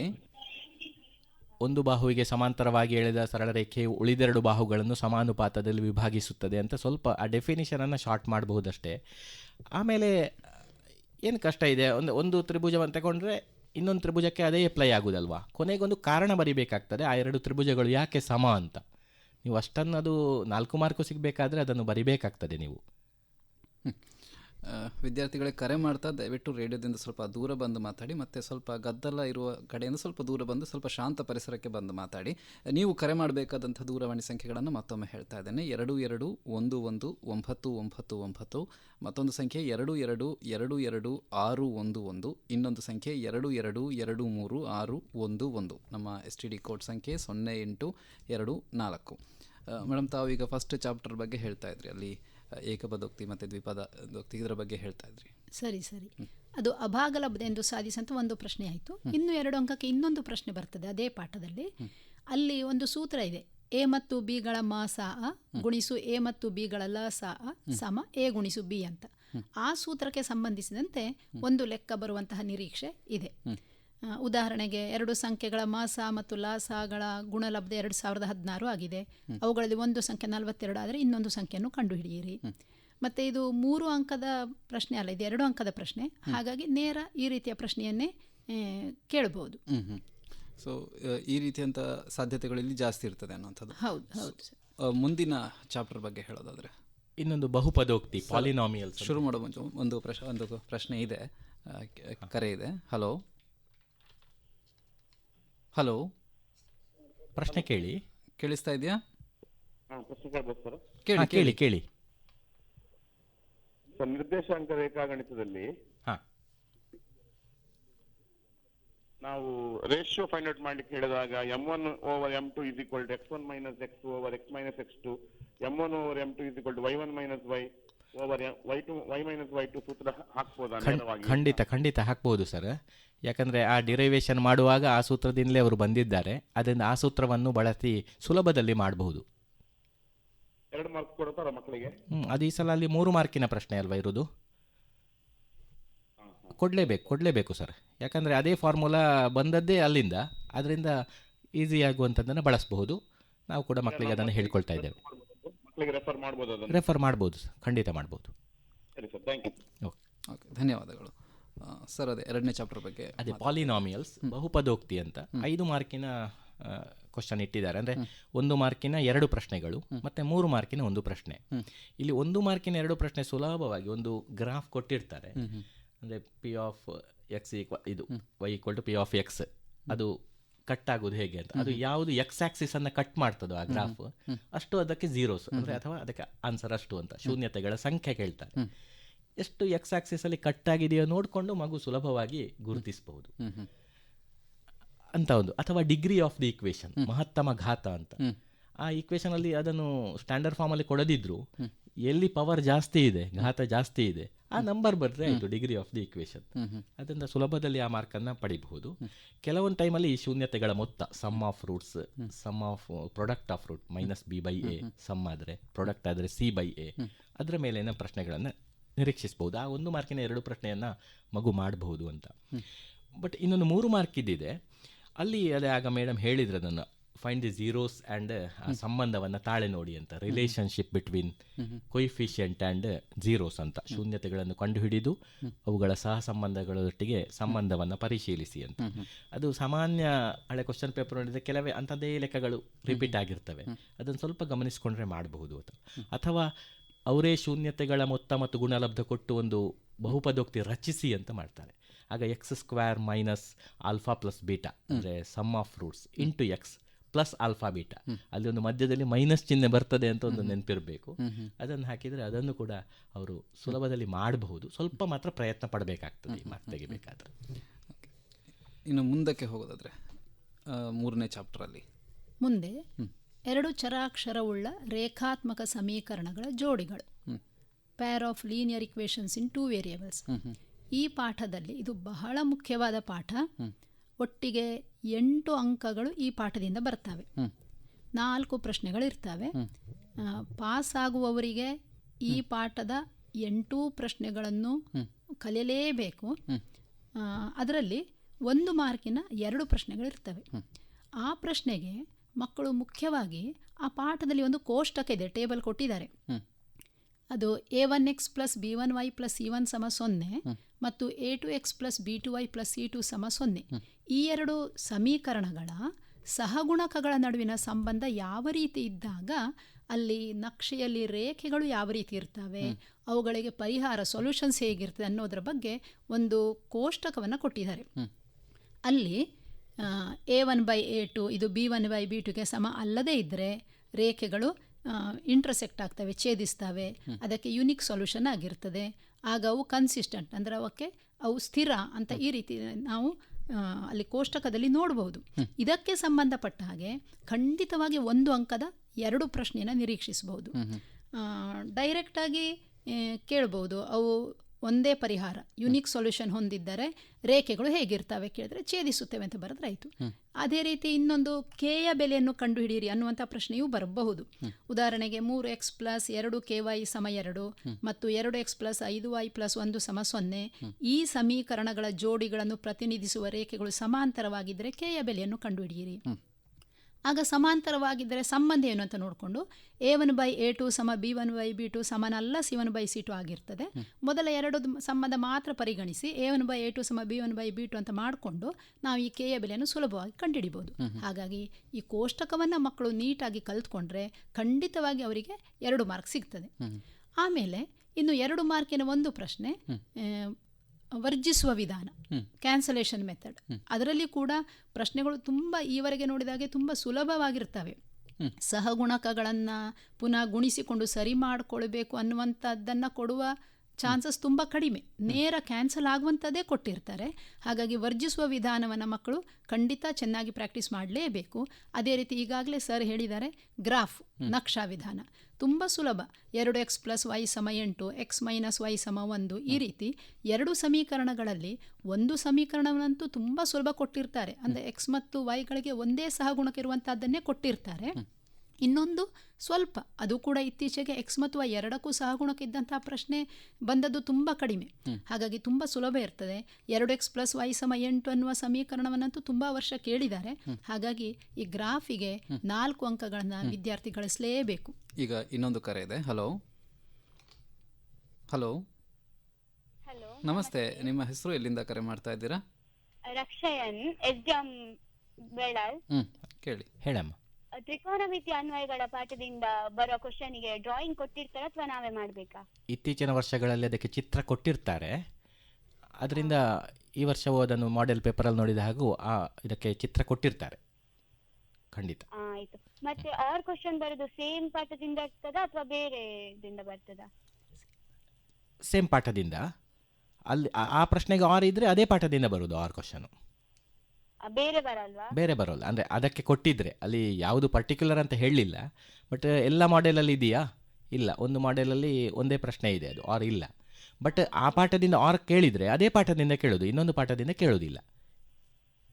ಟ್ರಿಗ್ನೋಮೆಟ್ರಿಯಲ್ಲಿ ಅಂದ್ರೆ ಟೆಕ್ಸ್ಟ್ ಬುಕ್ ಇಂದಲೇ ಇರ್ತದಾ ಅಥವಾ ಬೇರೆ ಹೊರಗಿನಿಂದ ಕೂಡ ಕ್ವಶನ್ಸ್ ಬರ್ಬೋದಾ? ಈ 3 ಮಾರ್ಕಿನ ಪ್ರೂಫ್ ಇದೆಯಲ್ಲ, ಸಾಧಿಸಿ ಎಂಬುವ ಲೆಕ್ಕ, ಅದು ಸಾಮಾನ್ಯ ಟೆಕ್ಸ್ಟ್ ಬುಕ್ ಇದ್ದೇ ಸ್ವಲ್ಪ ಕೆಲವು ಗಮನಿಸಿ, ಅಥವಾ ಓಲ್ಡ್ ಕ್ವಶನ್ ಪೇಪರ್ ಇದ್ದು ಸ್ವಲ್ಪ, ಅಂದರೆ ಈಗ ಒಂದು ಸೈನ್ ಇದ್ದರೆ ಅದನ್ನೇ ಸ್ವಲ್ಪ ಕಾಸ್ ಆಗಿ ಸ್ವಲ್ಪ ಬದಲಾವಣೆ ಮಾಡ್ತಾರೆ ಅಷ್ಟೇ ವಿನಃ ಬೇರೆ ಬರೋದಿಲ್ಲ. ಬಟ್ ಅನ್ವಯವನ್ನು ಬೇರೆ ಪ್ರಶ್ನೆ ಅಪ್ಲೈ ನೀವು ನಿರೀಕ್ಷೆ ಮಾಡಬಹುದು. Thank you sir. Okay okay. ಈಗ ಮುಂದಿನ ಕರೆ ಆತ ಹೋಗೋಣ. ಹಲೋ ಹಲೋ, ನಮಸ್ತೆ. ನಿಮ್ಮ ಹೆಸರು, ಎಲ್ಲಿಂದ ಕರೆ ಮಾಡ್ತಾ ಇದ್ದೀರಾ? ನಮಸ್ತೆ. ನಾವು ರಕ್ಷಿತ್ ಅಂತ ರಾಮಂದ್ರ ಪ್ರೌಢಶಾಲೆಯಿಂದ ಕರೆ ಮಾಡ್ತಿದ್ದೀವಿ. ಕೇಳಿ, ಪ್ರಶ್ನೆ ಕೇಳಿ ರಕ್ಷಿತ್. ಅಂಕಗಣಿತದ ಪ್ರಮೇಯ ಬರ್ತದೆ. ಅಂಕಗಣಿತದ ಮೂಲ ಪ್ರಮೇಯವನ್ನು ನಿರೂಪಿಸಿ ಅಂತ 1 ಮಾರ್ಕಿಗೆ ಕೇಳ್ಬೋದು. ಅದರ ಸಾಧನೆ ಇದೆಲ್ಲ ಟೆಕ್ಸ್ಟ್ ಬುಕ್ಕಲ್ಲಿಯೂ ಇಲ್ಲ, ನಿಮಗೆ ಪರೀಕ್ಷೆಗೂ ಬರೋದಿಲ್ಲ. ಸ್ಟೇಟ್ ಮಾತ್ರ, ಸ್ಟೇಟ್ ಆ್ಯಂಡ್ ಪ್ರೂವ್ ಇಲ್ಲ. 1 ಮಾರ್ಕಿಗೆ 1 ಮಾರ್ಕ್. ಹೌದು, ನಿರೂಪಿಸಿ ಅಂತ ಬರ್ತದೆ.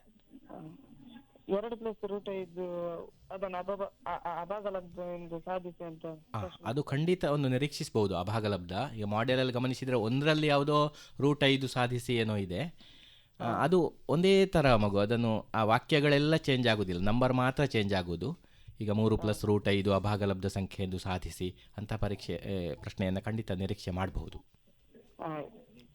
ಓಕೆ, ಮತ್ತೇನಾದರೂ ಪ್ರಶ್ನೆಗಳಿದೆಯಾ? ಮಾಸ ಮತ್ತು ಲಾಸ ಗುಣಲಬ್ಧ ಬಗ್ಗೆ ಪ್ರಶ್ನೆ ಖಂಡಿತ. ಯಾಕಂದರೆ ಅಲ್ಲಿ ಆ ಪಾಠಕ್ಕೆ 2 ಅಂಕದ 2 ಪ್ರಶ್ನೆ ಕೇಳಿದ್ದಾರೆ. ಒಂದು ಅಭಾಗಲಬ್ಧ ಸಂಖ್ಯೆ ಸಾಧಿಸಿ ಅಂತ ಕೇಳಿದರೆ ಮತ್ತೆ ಅಲ್ಲಿ ಕಾನ್ಸೆಪ್ಟ್ ಇರೋದು ಮಾಸ ಮತ್ತು ಲಾಸವೇ.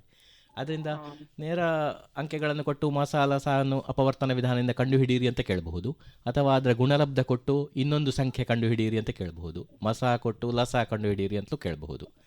ಅಂಥ ಪ್ರಶ್ನೆಗಳನ್ನು ಪುಸ್ತಕದಲ್ಲೂ ಇದೆ, ಓಲ್ಡ್ ಕ್ವಶನ್ ಪೇಪರ್ಗಳಲ್ಲೂ ಇದೆ, ಈಗ ಮಾಡೆಲಲ್ಲೂ ಇದೆ, ಗಮನಿಸ್ಕೊಳ್ಳಿ. ಕೇಳಿ. 5 ಮಾರ್ಕಿದ್ದು ಯಾವುದು? 5 ಮಾರ್ಕಿದ್ದು ಪ್ರಶ್ನೆ ಸರ್ಫೇಸ್ ಏರಿಯಾ ಆ್ಯಂಡ್ ಘನಾಕೃತಿಗಳ ಮೇಲ್ಮೈ ವಿಸ್ತೀರ್ಣ ಮತ್ತು ಘನಫಲ ಅದಕ್ಕೆ ಸೆಟ್ ಮಾಡಿದ್ದಾರೆ, ಅದರಿಂದಲೇ ಬರ್ತದೆ. ಅದಕ್ಕೆ 6 ಪ್ರಶ್ನೆ ಕೂಡ ಇರ್ತದೆ. ಇಲ್ಲಿ ಸ್ವಲ್ಪ ಗಮನಿಸಿ ಮಕ್ಕಳೇ, 2 ಆಕೃತಿಗಳನ್ನು ಜೋಡಿಸಿದ್ದು, ಈಗ ಶಂಕುವಿಗೆ ಸಿಲಿಂಡರ್ ಜೋಡಿಸಿದ್ದಿರ್ತದೆ, ಅಲ್ಲಿ ವಿಸ್ತೀರ್ಣ ನೋಡುವಾಗ ಅಲ್ಲಿ ಟೋಟಲ್ ಸರ್ಫೇಸ್ ಏರಿಯಾ ಪೂರ್ಣ ಮೇಲ್ಮೈ ವಿಸ್ತೀರ್ಣ ಅಂತ ಕೇಳಿದ್ರು ಆ ಆಕೃತಿ ಮುಚ್ಚಿರ್ತದೆ, ನೀವು ಅದರ ಪಾರ್ಶ್ವ ಮೇಲ್ಮೈ ವಿಸ್ತೀರ್ಣವೇ ನೋಡಬೇಕಾಗ್ತದೆ. ಆ ವಾಕ್ಯ ರೂಪದಲ್ಲಿ ಆದರೂ ಬರೀರಿ ಫಸ್ಟ್, ಅಲ್ಲಿ ಯಾವುದು ಇರುತ್ತದೆ. ಈಗ ಘನಫಲ ಕೇಳಿದರೆ ಅಲ್ಲಿ ಶಂಕು ಮತ್ತು ಸಿಲಿಂಡರ್ ಇದ್ದರೆ ಶಂಕುವಿನ ಘನಫಲ ಪ್ಲಸ್ ಸಿಲಿಂಡರ್ನ ಘನಫಲ, ಆಮೇಲೆ ಅದಕ್ಕೆ ಸೂತ್ರವನ್ನು ಸರಿಯಾಗಿ ಹಾಕಿ ಅದನ್ನು ಟ್ರೈ ಮಾಡ್ಬೋದು. 5 ಮಾರ್ಕಿಗೆ 5 ಮಾರ್ಕು ಸಿಗದಿದ್ದರೂ ಸೂತ್ರವನ್ನು ಅಪ್ಲೈ ಮಾಡಿ ಸ್ಟೆಪ್ ವೈಸ್ ಮಾರ್ಕ್ ಸಿಗ್ತದೆ. ಆದ್ದರಿಂದ ಅದನ್ನು ಖಂಡಿತ ಬಿಡಬೇಡಿ, ಅದನ್ನು ಅಟೆಂಪ್ಟ್ ಮಾಡಿ ಮಾರ್ಕ್ಗಳನ್ನು ನೀವು ಪಡ್ಕೊಳ್ಬಹುದು. ಆ ಪಾಠದಲ್ಲಿ ಒಟ್ಟಿಗೆ 19 ಸೂತ್ರಗಳಿವೆ. ಅದು ನಿಮಗೆ 8ನೇ ತರಗತಿಯಿಂದಲೇ ಸ್ಟಾರ್ಟ್ ಆಗಿದೆ ಆ ಸೂತ್ರಗಳು ಬರಲಿಕ್ಕೆ. 8ರಲ್ಲಿ ಕಲ್ತಿರ್ತೀರಾ, 9ರಲ್ಲಿ ಕಲ್ತಿರ್ತೀರಾ. ಹಾಗಾಗಿ ಆ ಸೂತ್ರಗಳನ್ನೆಲ್ಲವನ್ನು ಸರಿಯಾಗಿ ಕಲ್ತ್ಕೊಂಡ್ರೆ ಅಲ್ಲಿ ಕೊಟ್ಟ ಆಕೃತಿಗೆ ಅನುಗುಣವಾಗಿ ನೀವು ಸೂತ್ರವನ್ನು ಬರೆದ್ರೂ ಕೂಡ ಅರ್ಧ ಅರ್ಧ ಅರ್ಧ ಹೀಗೆ 1.5 ಇಂದ 2 ಮಾರ್ಕನ್ನು 5 ಮಾರ್ಕಿನ ಪ್ರಶ್ನೆಯಲ್ಲಿ ನೀವು ತಗೊಳ್ಳಿಕ್ಕೆ ಸಾಧ್ಯ ಆಗ್ತದೆ. ಓಕೆ, ಧನ್ಯವಾದಗಳು ಮೇಡಮ್. ಆಗಲೇ 3ನೇ ಚಾಪ್ಟರ್ದು ಗ್ರಾಫ್ ಬಗ್ಗೆ ಮಾತಾಡ್ತಾ ಇದ್ವಿ. ಈಗ ಈ ಗ್ರಾಫಲ್ಲಿ ಯಾವ ರೀತಿಯಾಗಿ ಮಿಸ್ಟೇಕ್ಗಳನ್ನು ಮಾಡ್ತಾರೆ ಹುಡುಗರು? ಗ್ರಾಫಲ್ಲಿ ಮಕ್ಕಳು ಬೆಲೆಯನ್ನು ಆದೇಶಿಸುವಾಗ ತಪ್ಪು ಮಾಡ್ತಾರೆ. ಉದಾಹರಣೆಗೆ 2x + y = 8 ಇದ್ದರೆ ಆಗ ಮಕ್ಕಳು ಎಲ್ಲಿ ಬೆಲೆ ಹಾಕಿದ್ರು ಸುಲಭ. ಈಗ ಎಕ್ಸ್ನ ಸಹಗುಣಕ 2 ಅಂತಿರುವ ಕಾರಣ ಎಕ್ಸಿಗೆ ಬೆಲೆ ಹಾಕ್ಕೊಂಡ್ರೆ ಅವರಿಗೆ ವೈನ ಬೆಲೆ ಪೂರ್ಣಾಂಕವೇ ಸಿಗ್ತದೆ. ಆಗ ತಪ್ಪುಗಳಾಗುವ ಸಾಧ್ಯತೆ ಕಡಿಮೆ. ಹಾಗೆ x + 3y = ಅಂತಿದ್ರೆ ಮಗು ವೈಗೆ ಬೆಲೆ ಇಟ್ಕೊಂಡು ಎಕ್ಸನ್ನು ಕಂಡುಹಿಡಿಬೇಕು. 4x + y ಇದ್ರೆ ಎಕ್ಸ್ಗೆ ಬೆಲೆ ಇಟ್ಕೊಂಡು ವೈಯನ್ನು ಕಂಡುಹಿಡಿಬೇಕು. ಅದು ಸುಲಭ. ಇಲ್ಲದಿದ್ರೆ ಇನ್ನೊಂದು ಸುಲಭ ಇದೆ. ಒಮ್ಮೆ ಎಕ್ಸಿಗೆ 0ವನ್ನು ಆದೇಶಿಸುವುದು, ಇನ್ನೊಮ್ಮೆ ವೈಗೆ 0ವನ್ನು ಆದೇಶಿಸುವುದು. 2 ಪಾಯಿಂಟ್ ಆದರೂ ಸಾಕಾಗ್ತದೆ. ಆದರೆ ಕೆಲವೊಮ್ಮೆ ನಮ್ಮ ಲೆಕ್ಕ ತಪ್ಪೋ ಸರಿ ಅಂತ ನೋಡ್ಕೊಳ್ಳುವಾಗ ನಮಗೆ 3 ಪಾಯಿಂಟ್ ಇದ್ರೆ ಒಳ್ಳೆಯದು. ಹಾಗಾಗಿ ಕನಿಷ್ಠ 3 ನಿರ್ದೇಶಾಂಕ ಬಿಂದುಗಳನ್ನು ಒಂದೊಂದು ಸಮೀಕರಣಕ್ಕೆ ಕಂಡುಹಿಡ್ಕೊಂಡು ಗ್ರಾಫ್ ಮಾಡಬೇಕು. ಮತ್ತು ಗ್ರಾಫನ್ನು ಬಿಡಿಸಿ ಆದ ನಂತರ ಅದು ಛೇದಿಸ್ತದೆ. ಆ ಛೇದಿಸಿದ ಬಿಂದುವಿನ ನಿರ್ದೇಶಾಂಕಗಳನ್ನು ಉತ್ತರವಾಗಿ ಬರೀಬೇಕು. x = ಇಷ್ಟು, y = ಇಷ್ಟು ಅಂತ. ಇಲ್ಲದೇ ಇದ್ರೆ 4ರಲ್ಲಿ 4 ಮಾರ್ಕ್ ಸಿಗೋದಿಲ್ಲ, ಅರ್ಧ ಮಾರ್ಕನ್ನು ಕಟ್ ಮಾಡ್ತಾರೆ. ಹಾಗಾಗಿ ಬರೀಬೇಕು. ಈಗ ಮುಂದಿನ ಚಾಪ್ಟರ್ ಬಗ್ಗೆ. ಮುಂದಿನ ಚಾಪ್ಟರ್ ವರ್ಗ ಸಮೀಕರಣ, ಕ್ವಾಡ್ರಾಟಿಕ್ ಇಕ್ವೇಷನ್ ಅಂತ ಹೇಳಿದೆ. 6 ಮಾರ್ಕಿನ ಪ್ರಶ್ನೆಗಳನ್ನು ಅಂಕಗಳನ್ನು ನಿಗದಿಪಡಿಸಿದ್ದಾರೆ. 1 ಮಾರ್ಕಿನ 1 ಪ್ರಶ್ನೆ, 2 ಮಾರ್ಕಿನ 1 ಪ್ರಶ್ನೆ, 3 ಮಾರ್ಕಿನ 1 ಪ್ರಶ್ನೆ. ಇಲ್ಲಿ 1 ಮಾರ್ಕಿನ ಪ್ರಶ್ನೆ ಜಸ್ಟ್ ಒಂದು ಇದರ ಮೂಲಗಳನ್ನು ಕಂಡುಹಿಡಿಯಿರಿ ಅಂತ ಒಂದು x × x - 1 = 0, ಎಕ್ಸ್ನ ಬೆಲೆ ಎಷ್ಟು ಅಂತ ಹಾಗೆ ಕೇಳಬಹುದು.